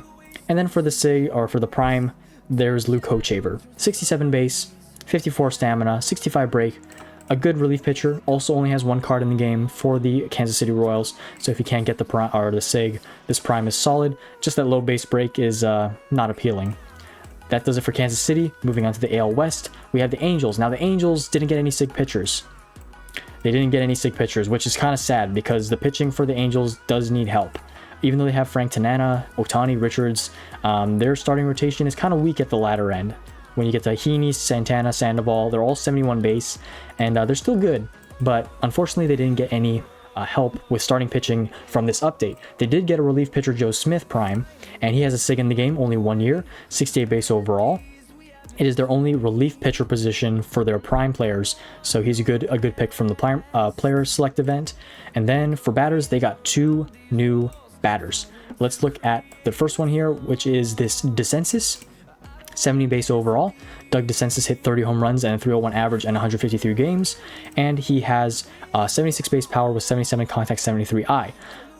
A good card for third base, not the best. I think Anthony Rendon still is a better overall than him at 72, so solid, but not the best. And then the only 2024 card that I know of that was added as a SIG from this update, Logan O'Hoppe from last year. Now, Contuous a few months ago added new 2024 cards a little bit late, those being Ryan Helsley and then one other card, but this makes sense. The catching for the Angels is bad. They have Martin Maldonado 17 and Mike Napoli 2010, who's a 64 base overall catcher, and their fielding is just absolutely bad, just terrible, in the gutters, in the tanks. This one is not much better, but it is an improvement, and O'Hoppe should be getting better years if he improves his game. He's a young catcher, 20 home runs, 244 average, 136 games on played last year, 66 base overall. It's not really anything to get too excited about, but for Angels teams, I think Angels teams will be happy with this addition, O'Hoppe getting his first SIG in the game. Then for the prime batter, finally for the Angels, Troy Glaus, just like for the Blue Jays, he gets one here for the Angels, 71 base overall from 2000, 47 home runs, 284 average. Love this card. Kind of wish it was from the 2002 Angels, but I don't think he had a better statistical year that year. 2000 makes a lot more sense since he did bat a lot better that year. Next up, the Texas Rangers. Now, the Rangers are interesting pitching-wise, but first, the new batter that got added into the game for them is I'm missing him here. Oh, there he is. He's a modern card. I'm gonna butcher this. Frank Catalanato. I think I said that right. Frank Catalanato. 330 average, 11 home runs, 15 stolen bases. Never heard of the guy in my life. But this is a solid card. 70 base, high contact. No surprise with that 330 average, and good 5-tool card. Good for contact master as well. Not the greatest fielding, but he's only an outfielder, so it's not that important. He has decent speed as well. I like this addition. He's one of the better outfield cards for the Rangers. And for the batter prime, they gave Daniel Murphy a prime. Only 1 year with the Rangers. He has a 2012 SIG. This was his best year overall wise for the Rangers, and a well-deserved prime for David Murphy. Sorry, if I said Daniel Murphy, I'm getting them mixed up. It's David Murphy. Forgive me, Mets teams. I don't mean to traumatize you. And then for the pitching side, this is where it's kind of like, what? Andrew Cashner, 17. I remember Andrew Cashner being on the Rangers and being like, wow, I thought this guy was a good pitcher. I thought he was supposed to be a top prospect, and he's bad. I'll be straight up. This is a bad SIG. 68 base, starting pitcher with 65 break and 65 velocity. Andrew Cashner was supposed to be the next big thing when he was a prospect. He ended up bouncing around so many different teams, including the Red Sox and Rangers and the Padres, as we'll see. He just didn't perform well. A decent year from 2017, just not a great overall. 3.48 ERA, 11-11, only 86 strikeouts though from 28 games started. Strikeout rate was so low, and that totally makes sense why they took his velocity way down, because he just didn't strike anybody out. This is on par with the Jordan Lyles and the other bad starting pitcher, Kyle Gibson, 2020. Just not one that you'd want to get for a Rangers team. Kind of sad to say. They probably could have given a better starting pitcher. Like, why not give Cole Hamels 2015? Like, that guy was like a 72 base starting pitcher. I'm pretty sure he used to be in the game. But Cashner 17, kind of an interesting pick to say the least, in my opinion. And then also, I almost missed this card. Russell, 68 base, 89 from 1989, 198 ERA, 6-4, 77 strikeouts, 71 games. This is great. This is great. Cashner, not great. This card is great. Another excellent relief pitcher that I could add to my bullpen on my Rangers team. If I do get him, oh boy, my bullpen is going to be so stacked. And then for the prime added to the game for the Rangers, for the pitching side, we have Martin Perez. I heard some Rangers fans complain, why didn't they give it to someone else other than Perez, like Eovaldi? But Perez doesn't have as many years with the Rangers as Eovaldi has. Eovaldi has multiple SIG years. Perez only has one. So I can see why they added a prime for Perez instead of Eovaldi. Not a bad prime at all, honestly. 71 base, just a little low on the break, but nothing as bad as Andrew Cashner. Moving on to the Seattle Mariners here. They had a pitcher added to the game. Let me see if I can find him here. I forget who he is. It was... here he is. Langston, 1987. 73 base overall. Everything above 70 except that break. Not bad though. It's only a 69. Great workhorse card at a 78 base stamina. 3.84 ERA. 19-13, 262 on the strikeouts. This is my opinion, but the pictures comparatively between the core player and the normal, I feel like they put a little bit too much blur on the normal here, and then they really like just cleaned up the core player. I guess that's why the core player looks a lot nicer, is because it's like, hey, why not buy that to make it look a little nicer? Anyway, I don't know. Maybe it's a little more grainy because it is a vintage, and it's supposed to look grainy because it is a vintage, like vintage cards look like when you pull baseball cards. I don't know. Anyway, the pitcher for the primes for the Mariners is Paul Sewald, 21, 68 base. I have his SIG already on my team, but for Mariners teams, this is the only relief pitcher prime for them. So if you want to pick him up, go do that. 69 base is a very solid relief pitcher overall. Then for the batters, Phil Bradley was the addition. Now, he had a vintage card in the game for a long time. Finally, they gave him a SIG, though. One of the worst added SIGs into the game. Unfortunately, 70 base is not bad, but the hitting stats are just a lot lower than normal. His contact is the best though, so another contact-oriented card for good high contact for Contact Master if you want. He had a 300 average, 26 home runs, 22 stolen bases, 159 on the games played. Good SIG, decent at best, but the Mariners have a lot of better outfield cards that you can go for. So if you got Bradley, you could use him, but I wouldn't use him over other cards that are better than like J-Rod or Mitch Haniger. Then for the, as well as this guy, Mike Cameron here, he's the prime that was added for the Mariners. I took him on my Mariners team, 71 base overall, all-around 5-tool card if I ever saw one. 68 base I is the lowest stat, and if you train that equal with the other ones and get the 5-tool bonus and 5-tool skill set, this card's going to rake. 267 average, 25 home runs, 34 stolen bases. He also only has one SIG for the Mariners, so he's another great addition as a prime. Next, we have the Athletics, and I noticed I didn't say Oakland because comps was changed. They are just the Athletics now. Why did I exit? They are the Athletics. They have ATH as their abbreviation, but oh boy, did they get some great hitting help.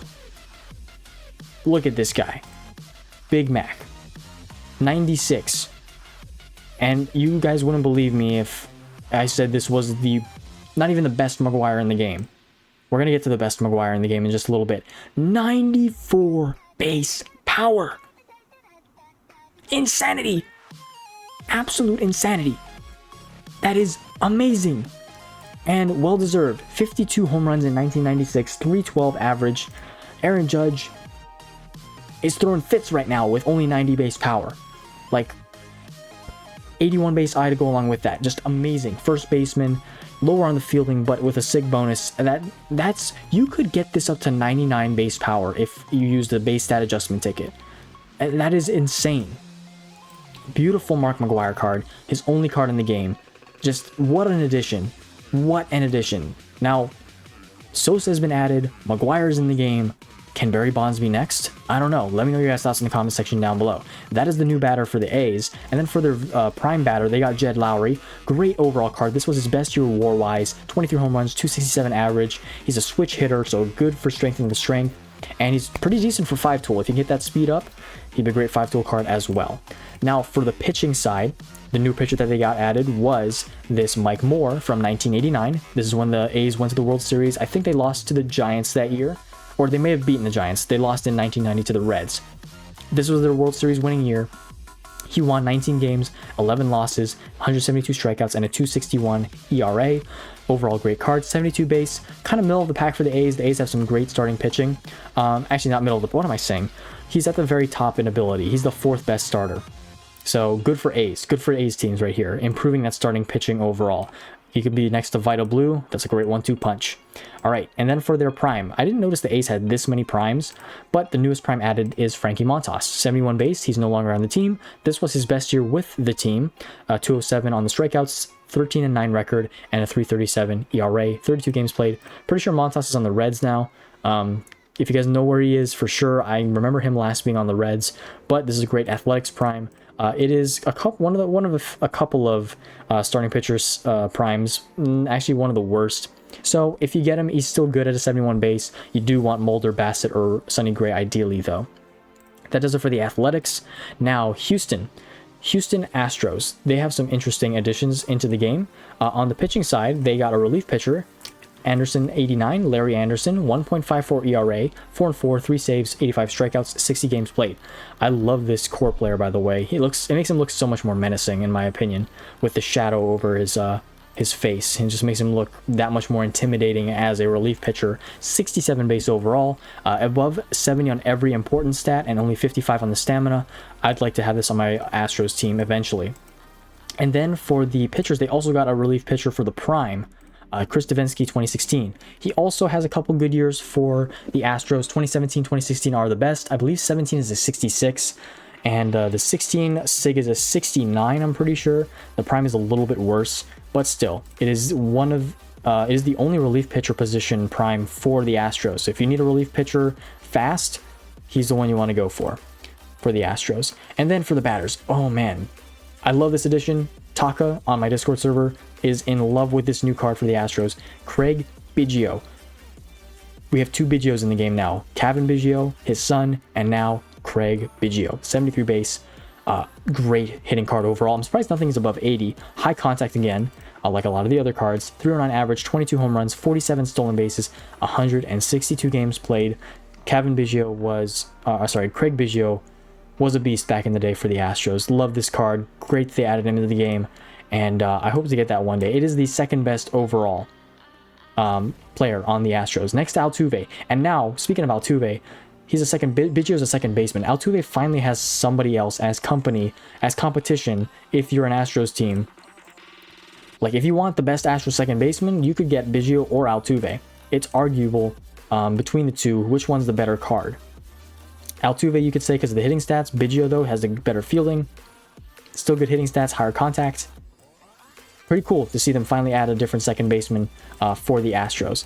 And then for the primes, Evan Gattis is the new prime. 66 base overall catcher card. Still bad with the fielding, but great hitting stats. As many of you know, I just got this guy as a SIG on my team, so he's not that important to me anymore. But I like this addition. Is the only catcher prime for the Astros. Now we're done with the American League. Finally, the National League, guys, and we're going to push through this here.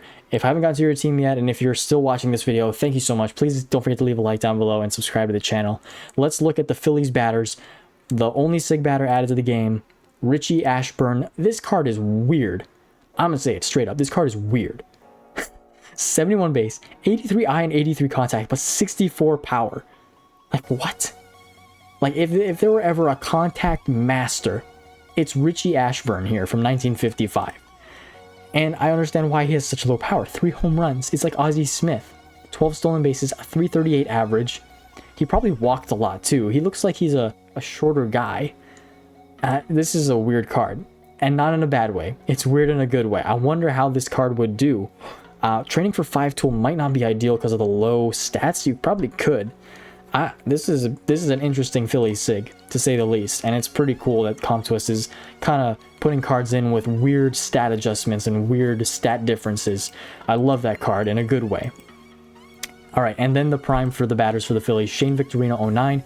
This is one overall worse than his SIG card, which is a 70 base overall. Again, he's a switch hitter like Brian Roberts and like some of the other cards that we looked at. So good for a, not Slugger Instinct, but a strength in the strength skill set. And Victorino has only 1 year with the Phillies, so that's a nice prime to have. And then for the pitchers, they got an amazing Jim Bunning, 2.29 ERA, 17-15 record. 253 on the strikeouts, 40 games played, 74 base. Beautiful card. Great workhorse card as well, if you want to get that stamina higher. He's the second best overall starting pitcher next to Nola. And as far as Doc Holliday goes, he's only going to be in the game for a little while longer. So he is the second best starting pitcher, right next to Wheeler and Nola. Beautiful, beautiful, beautiful, beautiful. And then for the prime, Ranger Suarez from 21. He has a few years with the team and he's still on the Phillies. So kind of an okay, whatever. Maybe you could have given a different relief pitcher from the mid-2010s or the mid-2000s from the Phillies, but this was an easier pick for ComTwist to do. Ranger Suarez had a great year in 21, 39 games, 1.36 ERA, over 100 strikeouts, and that's insane. He kind of bounced from the bullpen and the relief pitcher role, but they gave him a relief pitcher card. That's why he has a little bit higher stamina. Honestly, it might be a 69, 68 base with that inflated stamina, but still, it is what it is. Great relief pitcher card for the Phillies. Next up, we have Miami, and for their pitching, they got okay. Ricky Nolasco here. I miss seeing this guy in MLB. He was a workhorse back in the day. Doesn't go to show by his stamina, but he played for the Twins, he played for the Angels, he played for the Marlins. He was an all-around guy. When he played in MLB back in the early 2010s, late 2000s. 15-8 record. He was good this year. 15-8, 3.52 ERA, 186 strikeouts, 71 base. Not the greatest, but solid, very, very solid for the Marlins. He is not one of the best starting pitchers for the Marlins, but he is up near the top, which is a good thing. And then for the prime, they got Tanner Scott from 23. He's now playing for the Dodgers. This was his only good year with the Marlins, and beautiful, beautiful stat line. 74 games, 231 ERA, 104 strikeouts, good record, solid 67 base relief pitcher. And then for the batters, they only got one batter. Let me see if I can find him. He was hard to find here. There he is, Jorge Cantu from 2008, a name that I didn't hear in a long time until this update. And many of you probably don't even know who Jorge Cantu is. I remember seeing this profile when I played MLB The Show back in 2009. This brings back memories for me. 277 average, 29 home runs. He had a good hitting year this year. Not the best base stats. He's only a 66 base. But cool card. I like seeing obscure name guys that you forgot about being added into this game. It just brings a smile to my face. And then for the prime, they gave JT Realmuto with his catcher and first base option, which is really nice having that option to switch between. 2018 JT Realmuto, 68 base overall card, 67 fielding is not the worst for a catcher, and if you don't want him at catcher, you can put him at first base. So 277 average, 21 home runs, 125 games. Honestly, one of the best picks for primes out of all of the primes that have been added. I like that pick. I remember getting JT Realmuto for my Dodgers team or my Red Sox team as a SIG, and he was my catcher for the longest time until I got Roy Campanella a couple of years ago. So JT Realmuto really holds a special place in my heart in this game. Next, we have the Atlanta Braves. And for the pitching side, they got an amazing pitcher. We'll look at him in just a second. But here we have Joe Torre, also a catcher first base option, just like Realmuto here. Him, you probably do want to play at first base because he has 63 fielding. As a SIG, if you get him as a SIG, he would probably do okay as a catcher with the base stat or the stat increase that the SIGs get. He has high contact though, good for contact master, and then he had a 315 average, 36 home runs, 148 games played. He could eventually get a Yankees card. I think he played for the Yankees, but this is a nice Braves card. Love that first base catcher option. That's one of the best things to have for a catcher, is having an option to play him somewhere else. That way he doesn't have to stay stuck at catcher with bad fielding. And then for the prime, Dansby Swanson from 2022 is your prime player for the Braves. Kind of a wonky picture. I wouldn't want that to be my profile for my prime card, but It is what it is. 71 base overall card. Not the greatest eye and speed, but great fielding for a shortstop, which is very important. At 79, played a full 162 games, 277 average, 25 home runs, 18 stolen bases. Other primes that the Braves could have gotten, I would have liked to seen some, you know, Yunel Escobar, Omar Infante, but Dansby Swanson from 22. Nice addition into the game. This was his best year overall, and he signed with the Cubs the next year. So I don't know. Comtois could have given another player like Infante, Escobar, Martin Prado, you know, some obscure names like that, primes, but Swanson's a good pick. And then for the pitching, John Smoltz is in the game. 75 base. All stats are great. He is the best pitcher for the Braves next to Chris Sale. Braves teams, you have to be hyped about this. I'm not even a Braves fan, and I'm stoked about this. 24 wins, 8 losses, 2.94 ERA, 276 strikeouts. I believe he won the Cy Young this year as well. Just Smoltz in the game. It's about time. It was about time that this happened. And I'm hoping, this is my selfishness. I'm hoping he gets a Red Sox card from 2008, just as a fun little add-in. He didn't have a good year that year. He was 43 or 42 years old. 41 actually. But I love me some John Smoltz, and I love to see that Braves card right there.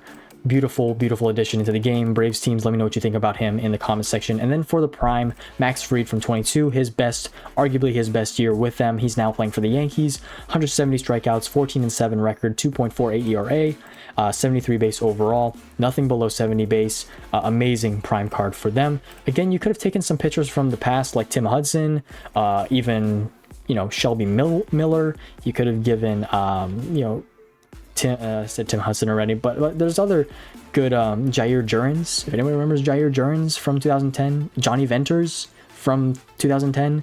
There's other good primes that the Braves could have gotten, but Max Fried, again, it's a good one. It's a good one, I'll say that. Next, we have the Mets here, and let's take a look at their batters first. We got a new card from 1990, first baseman, and there was some discrepancy in the update. This was supposed to be a third baseman, and then they changed it to a first baseman, but now we know it's a first baseman. His name is Dave Magadan, and I hope I said that correctly. Please forgive me if I say it wrong. 144 games played, 328 average, 6 home runs, low power card, high contact, 82 contact, and most of these high contact cards now have around 81 to 82 contact, roughly. And then good fielding for him for first base. Not a great power hitting first baseman, but a decent contact hitting first baseman. And that is the SIG batter. And then for the prime player that got added, we have Cliff Floyd, 2005, 70 base overall, 78 power, 73 contact, 71 eye. I'm not sure if he has SIG for the Mets. I think he does. Let me just double check that just to make sure. He does have a SIG, 05, Cliff Floyd. It is a 71 base overall, so the prime is slightly worse than the SIG card, but the prime boost does get that overall about equal to where the SIG is at. So if you can't get the SIG card, settling for the prime is just about as good, besides the SIG stat bonus, which only the signature gets. And then for the pitchers, the Mets got a, if I can remember correctly, Billy Wagner, 2006. This is a nice addition. I don't know if he has a I don't think he has a prime for the Mets, but now he has a SIG for the Mets. 68 base overall card here. He had an outstanding year, 40 saves, 94 strikeouts, 70 games, 2.24 ERA. Billy Wagner, one of the best relief pitchers in the history of the game, was just elected into the Hall of Fame, by the way. 70 base stats across the board except for stamina. A beautiful relief pitcher for any Mets teams, and he's rocking the old Mets jerseys, which I do actually kind of like. The throwback Mets jerseys do bring a lot of memories back, for me at least. And then for the prime, they have Seth Lugo, 2019, 69 base overall card, 55 base stamina. He did bounce in and out of the bullpen, and did some starting, but mostly relieving this year. 104 strikeouts, 2.7 ERA, 7-4 record. Good relief pitcher for the Mets. The only relief pitcher option, like many other relief pitchers that were added as primes, the only relief pitcher option for the Mets besides Edwin Diaz. those are the Mets now. Let's move on to the Washington Nationals and start off with their pitchers first.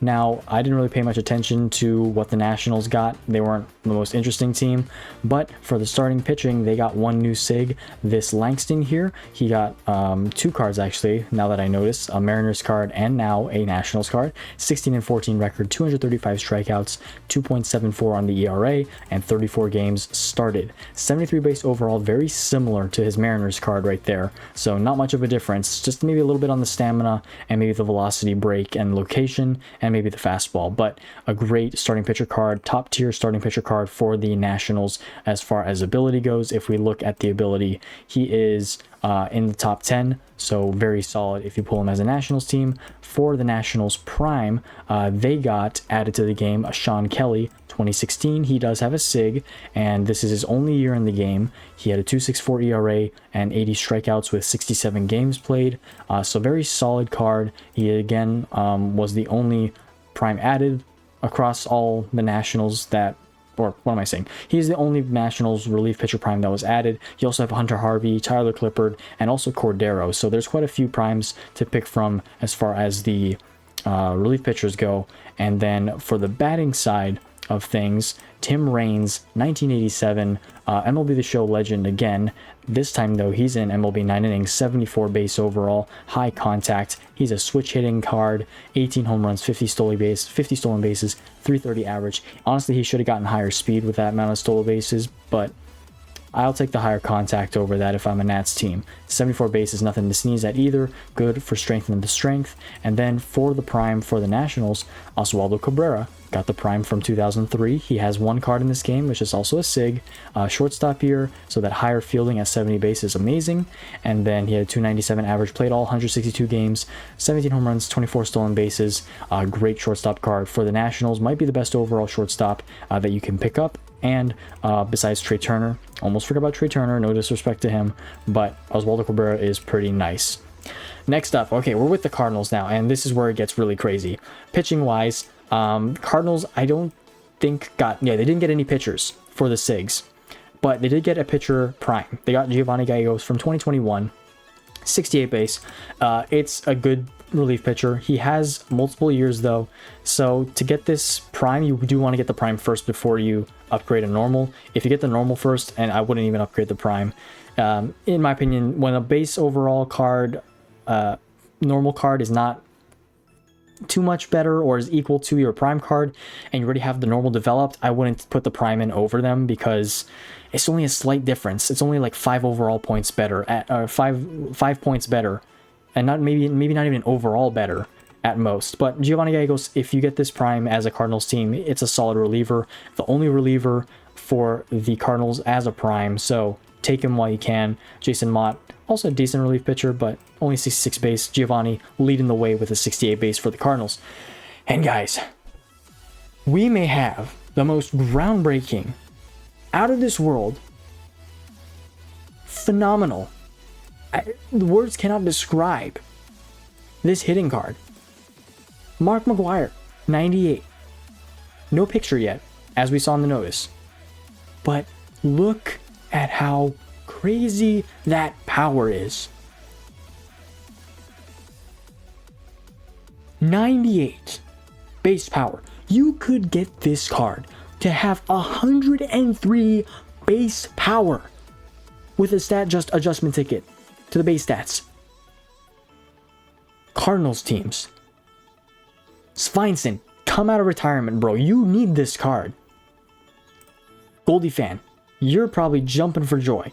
Guys in my Discord server that are Cardinals teams, this is a revolution. This is incredible. Mark McGwire, 98, 70 home run season when he broke the record in 98. Big Mac, the Big Mac, 74 base. This card is beautiful. First baseman, better as a DH probably, but still, I mean, play him anywhere. First base, DH. If you could play him out of position, I would, but you can in this game. Get that power over 100. Guys, this means that there is a possibility that if they ever added Barry Bonds in the game, his base power would have to be at least 99 or 100. At least 100. I don't even know what to say. Absolutely stunning card. And you know what? The second batter they also got is the second best batter for the Cardinals now. Scott Rowland, 2004. 73 base. He's better than Goldschmidt. Third base card. Better than Arenado. This card is nowhere near as impressive as Pujols, but 73 base is nothing to sneeze at. 314 average, 34 home runs. The offense for the Cardinals this year was nuts. Now, all Comstock needs to do is put back Albert Pujols in the game, and Cardinals teams, your guys' hitting lineup is going to be disgusting. Having Mark McGwire, Pujols, Scott Rowland, Goldschmidt, Arenado in your lineup, what a murderer's row of if I've ever seen one or heard of one in this game. Like, the Yankees right now have a murderer's row with Babe Ruth, Mickey Mantle, Aaron Judge, David Justice, Giambi. Like, Cardinals teams, how excited are you guys? I need to know. Let me know in the comment section. Those two batters are phenomenal additions in this game. And then last but not least for this Cardinals segment, we'll look at the prime. 70 base overall Paul DeJong. It's actually worse than his SIG. He had 80 base fielding for the SIG as a shortstop card. 77 is not bad at all. The hitting stats though, things below 68 or things below 70 like the contact and eye are not appealing. But this is a decent shortstop card. The fielding is what matters most really for shortstops, and then the hitting comes second. But Cardinals teams, let me know your thoughts on Mark McGwire and Scott Rowland. These are some of the best. McGwire doesn't even have a core player yet because his image isn't in the game. He's just a normal SIG right now, but the power is just out of this world. I cannot stop, like, just over that. It's so... It's amazing. I can't even describe it. For the Cubs, we're getting on some more good stuff here. Ryan Sandberg, 84, 74 base, Cubs teams. How do you feel about this guy? The outstanding art is beautiful. It's absolutely beautiful. And then as a black diamond, oh, chef's kiss. I like it. Can it get any better for Cubs teams and Cardinals teams at the current moment? Sandberg, you have Santo as a legend. You have Bernie, you have Billy Williams. This is amazing for the National League Central, and you have Sosa at the current moment right now in the game too. Beautiful SIG. And then for the prime, Wilson Contreras, 22. Good choice by Comtois in my opinion, since he's no longer on the Cubs, but with the Cardinals now. This was his best year offensively. Base fielding is a little low, so not the greatest, but is a good hitting card. If you could put him at DH and have someone else catch, that's an amazing catcher prime. And then for the pitching side, not sure if the Cubs got too much on the pitching side, and they actually didn't get a lot. This is a decent reliever, 66 base, Joe Borowski from 2003. 2003 Cubs, probably don't want to remember that year when the Marlins upset them in the National League Championship Series, but Joe Borowski had a good year. 2.63 ERA, 33 saves, 66 strikeouts, a little bit lower on the velocity, but still solid overall. His stamina is only at 50, so that's why his overall is lower. But good closing pitcher, Cubs. You kind of definitely want to get this one, especially if you're a diehard Cubs fan, old Cubs fan. I love to see old cards from the mid-2000s. All right, and then for the prime, they got Kyle Farnsworth from 2001, 66 base overall. He has a SIG as well, 107 strikeouts from 76 games pitched, so he had a really outstanding year with a 2.74 ERA and only 2 saves. But some good relief pitchers that were added for the Cubs, the what's his name, Borowski, and then the Kyle Farnsworth prime. Next on, moving to the Milwaukee Brewers. On the pitching side, they got is a modern. They did get a modern card. Chris Capuano, 06, another legendary name that I have not heard in years. A face that I have not seen in years. He had 34 games started, 4.03 ERA, 11-12 record, 174 strikeouts. Chris Capuano. He played until like late in the 2010s. He played for the Red Sox too at some point. It's the only reason why I kind of know him. But this isn't the greatest card. 71 base overall, low velocity, low break. It's okay for Brewers. It's not the greatest. As far as ability goes, he's kind of up there actually, but nowhere near Burns, Woodruff, Peralta, Anderson. He is the 5th best possibly, next to Eldred and Navarro, as well as Estrada. So a decent starting pitcher to add, but not the best. And then for the prime, Devin Williams, 23, who's now pitching for the Yankees. Good choice by Contos to add him in as a prime now that he's no longer with the Brewers. 1.53 ERA, 36 save, 87 strikeout season. Good pick in my opinion for the Brewers. And then for the hitter, Ryan Braun, 2011. Kind of a spit in the face at Dodgers teams, if I have to say so myself. I'm not a Dodgers fan, but Dodgers teams have to kind of be a little bit salty about this addition. As many of you know, Braun cheated. He admitted to cheating this year, and he stole the MVP from Matt Kemp in 2011. That was years ago now. I'm not going to go into all of that, but Ryan Braun 2011 is an amazing card. 332 average, 33 home runs, 33 stolen bases, a lot of 3-3s here, 150 games played, and just a great contact hitter, a great fielder. Fielding doesn't really go to show here, but he did have a good fielding season in that year. Great hitting stats overall, great speed, good for barrel up. I'm glad to see Ryan Braun back in the game. He was in the game until 2021 or 2020 after he retired, but glad to see him finally back in the game. And then the prime that they added was Travis Shaw 2018. He had 32 home runs in 2018 with a 241 average. Shaw is no longer playing in MLB. I'm pretty sure he's retired, but this is a nice addition since he's retired. He only has a couple SIGs or one SIG for the Brewers, and I think this is the same year. He also has a second base, third base option, which is pretty interesting, so you can utilize him in that way as well. Also, Ryan Braun's prime is back. Hasn't been in the game for a while. Different base stats overall, has higher fielding on this card and less contact, so arguably if you wanted the prime, you could get better fielding out of it, but if you wanted the higher contact, go for the SIG. Those are the Brewers cards though. Next is the Cincinnati Reds and the Reds. My goodness. Contos had to add, I don't know why, they just had to add another outstanding, out of this world, I'm running out of words to use to describe these cards. 72 base overall outfield card with insane contact and power. Left field, Kevin Mitchell, 326 average. He only played 95 games in 1994. This was the shortened season, and they gave him a card. Like, this is how good he was this year. Like, 95 games, 30 home runs. He was on pace for like a 60 homer season. That ridiculous. And it goes to show in the base stats. 72 base stats with 87 power. You could get this above 90 if you use the base stat adjustment ticket.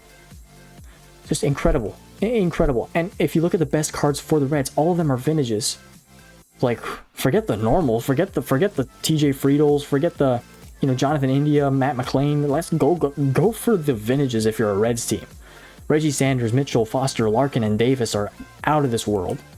Out of this world. And then for the prime, Zach Cozart 17, a shortstop card. Not the highest fielding. Still a decent one though. Great hitting card. He had a good year. This was his best year with the Reds. He got a big contract from the Angels after this, and he just fell apart. This was his only good year, really. He played in the All-Star game this year as well. But good addition, Zach Cozart. Wish the fielding were a bit higher, but still a solid card anyways. Then for the pitching, the pitchers that got added for the SIG first, Matt Latos, 2012. Another oldie that I remember back in the day and haven't heard in a long time. Reds teams, you probably don't want to remember this card though, because he did give up the Grand Slam to Buster Posey in the National League Division Series that they lost. They also blew a 2-0 lead in that, if you guys remember. So not good for Reds teams, but Latos had a great year in the regular season. 14-4, 185 strikeouts, and a 3.48 ERA, 71 base overall. He is one of the better starting pitchers for the Reds. Not top 5, but at least top 10. And then for the prime, Raisel Iglesias 17. Look at his youthful self. He's got a baby face in this photo. Raisel Iglesias looks kind of not war driven, but like he looks like he's been through a lot since 2017 with his Braves cards, and he just has a different face in my opinion. Not saying that he's been through a lot. It's just he looks different. He looks a lot different. 67 base overall, relief pitcher, closing pitcher here. Had 28 saves, 92 strikeouts, and a 2.49 ERA. Good card here. Good relief pitcher for the Reds. Closing pitcher, only closing pitcher next to Chapman. So if you're a Reds team, you want to get Iglesias. He has a couple SIGs, relief pitcher and closing pitcher SIGs down here. But if you want to go for the prime, not a bad option either. For the Pittsburgh Pirates, for the pitcher, they got a brand new ace of the rotation. Better than Paul Skeens, surprisingly. Bob Veal. I think that's how you say his name, Bob Viele. Maybe I'm pronouncing it wrong. Correct me if I'm wrong, Pirates teams, you know. Love the goggles, by the way. Really love that. Styling out there. 74 base card.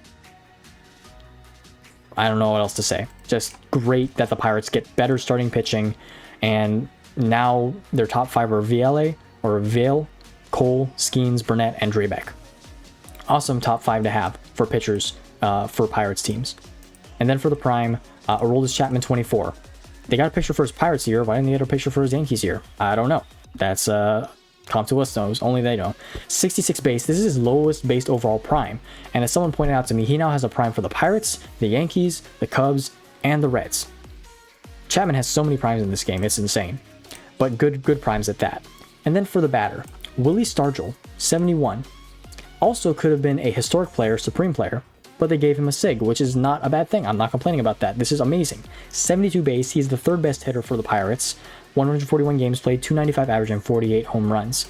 He was an impactful bat in the World Series run the Pirates had. I believe it was in 79 or the late 70s, I'm pretty sure. So this is a nice addition for Pirates teams. He's right there up with Jason Bay and Jay Bell. Love to see that. And then for the prime, John Vanderwall from 2000 got the prime. 70 base overall. First base right field option, so he has some versatility there. And then he had a 299 average, 24 home runs. He's not a switch hitter, he's only a left-handed hitter, but you probably want to play him in the outfield with that low fielding, and then boost those hitting stats as much as possible, or you can have him DH. All right, that does it for the National League Central, and we're finally on the last stretch here, the National League West. And some of these cards are amazing. First off, Dodgers batters. We have a new best Dodgers batter, close to Manny Machado, very close to Bellinger and Machado. Duke Snider, 53. Now, when I compared this to Frank Thomas, judging by his stat line throughout the year, Thomas played less games, had less home runs, and a better average. Snider here had more games played, a lower average, and more home runs. I don't know how that balances out. Great stats overall, though. 74 base, 74 eye, 80 power, 82 contact. You could go for barreled up on this card, honestly, even with that low speed, because his contact is so high. You could even go for Contact Master. But Duke Snider, he was eventually going to get added to the game. He's a Dodgers legend. He's an MLB The Show legend. 1953, an amazing season for him. Then for the prime batter, kind of funny. I just upgraded this card as a SIG in my last Dodgers video, Trey Turner 21. They gave him higher base contact on this card, though. Interesting decision. They gave him a lower fielding, though. So you probably don't want to play him at shortstop if you get the prime. You definitely do want to play him at second base, though. He also has lower speed, and yeah, that contact just got boosted for whatever reason. Beats me why it happened like that. 328 average, 28 home runs, 32 stolen bases, and 148 games played. Good. Batter prime. Dodgers have so many cards, though. It's like, whatever you get at this point, just use it. And if it's not better than the other cards that you get, your Dodgers teams are set. Whatever Dodgers card you get, you honestly win every time you get a good card. No matter what, any card you get for the Dodgers is a win. And then for the pitching side, they got a bullpen arm. Not a great one, honestly. Joe Blanton, 2016. I almost forgot about this guy, too. I remember him pitching for the Dodgers back in the day, and he pitched for the Phillies as well. They gave him a Dodgers card from 2016. It's not great. It's only 66 base overall. Velocity and location are below 70. He has high fastball, but low break. Had a 2.48 ERA, 80 strikeouts, which is not bad. 7-2 record, though, and 75 games played. Dodgers teams, let me know what you think about this. I think Comtois had to hold back on giving Dodgers good pitching because, like, the pitching is insane. Like, you got Kershaw, Singer, Flaherty, Gonsolin, Buehler, Ryu, Wood, Scherzer, Chan-Ho Park. There's so many good options already. It's like if you added another starting pitcher, I could totally understand why they added a relief pitcher. The relief pitching is good too. But like, what else can they add to make the Dodgers even better? It's like you can only do so much, and Bland's just a nice kind of homage to the mid-2010s, late 2010s Dodgers, I guess. He's not the most memorable person on any of those teams, but he was there. And let me guess, they're going to add a Ryan Matson 2018 Dodgers SIG in a future update. I'm going to call it. I'm going to call it. Watch. And then for the prime, they gave another interesting pick, Shelby Miller 23. He had a good year this year, but his base overall is bad. 65. He had a 1.71 ERA in 36 games, only 42 strikeouts. So, I mean, for pitchers, there were a lot of other better options, in my opinion. Like, you could have given Vestio one. You could have given, I don't know, Daniel Hudson, Brusdar Graterol, Blake Trinan, Evan Phillips. I don't know. I mean, it's cool they gave kind of the more obscure guy the prime card, but whatever, I guess. It's not, it's the worst relief pitcher prime now for the Dodgers. I picked him up for my Dodgers team just because, hey, it was cool. But I don't know if any Dodgers teams would really consider seriously using him. Anyways, those are the Dodgers. Moving on to the Rockies now. Rockies got some much needed help in the bullpen. They got Houston Street 09, and ever since he had his A's card, I was like, okay, I know he had good A's years, but I know he was amazing on the Rockies too. He's had an Angels card in the game as well, and I'm like, he was good from like 07 to 09 with the Rockies. When are they going to give him a Rockies sig? Finally, they did. And it's a 68 base overall card. It is their best closing pitcher now at a 68 base. Daniel Bard is the second best at a 67. He had a 3.06 ERA, 35 saves, 70 strikeouts. Very solid relief pitcher. Rockies bullpen is sneaky good. It's not the greatest in the game, but it is good. It's getting better now, ever so slightly, especially with this new addition of Houston Street in the game. And then for the bullpen in the prime department, they added Gabe White. I haven't heard of this guy before. He has a sig, I think, if I can find him. Yes, Gabe White from 2000. This is his sig, 67 base. And it's a decent card. 67 base is not bad. His prime is a 66, a little bit lower, but if you can't get the sig pull or pull the sig, you can settle for the prime. It's only a 1-year sig anyway. 68 games, 2.36 ERA, 11-2 record, and then 84 strikeouts with 5 saves. Good relief pitcher. The relief pitching for the Rockies is getting better, like I said.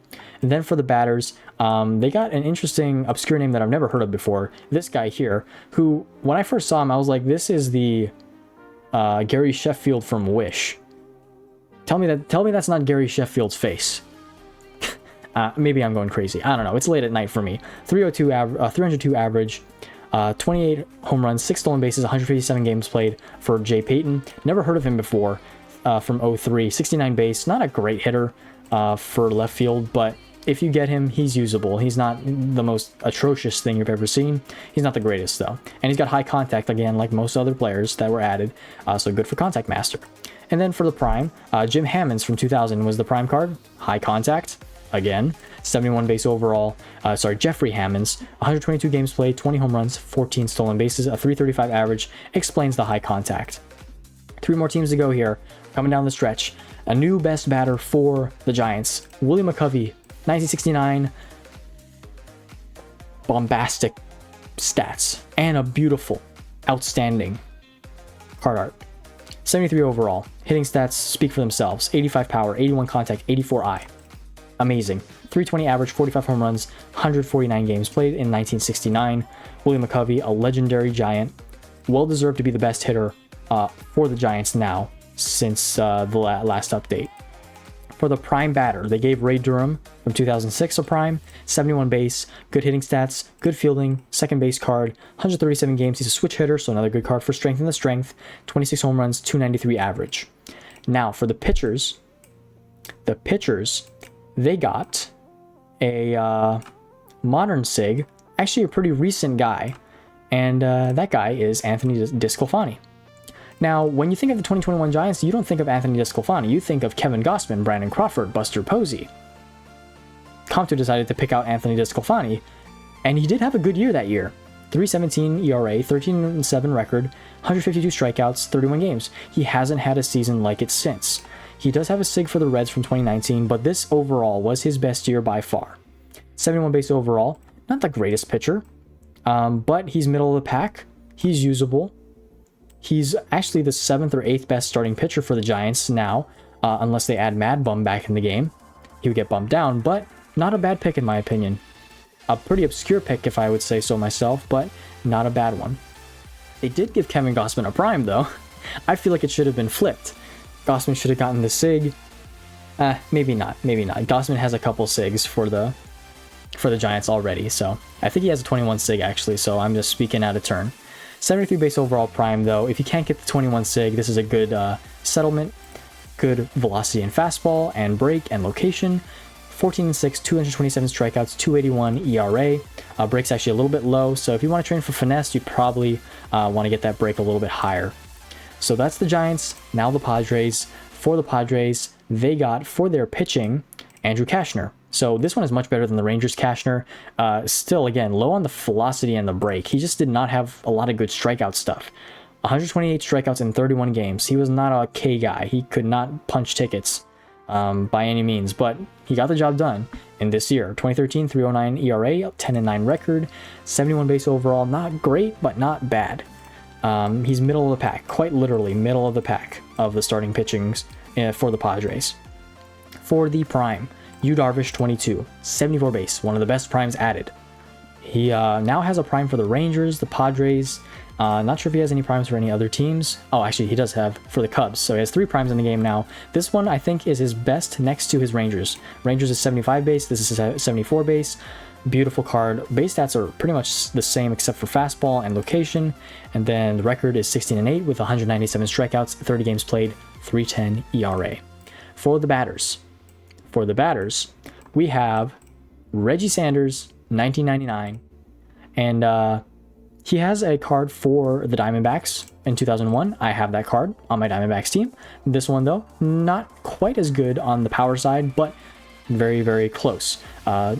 Not the greatest fielding either, but he's only an outfielder. Great for barrel it up with high speed. He stole a lot of bases at 36, hit a lot of home runs, had a pretty high average, and a good amount of games played. So a good addition.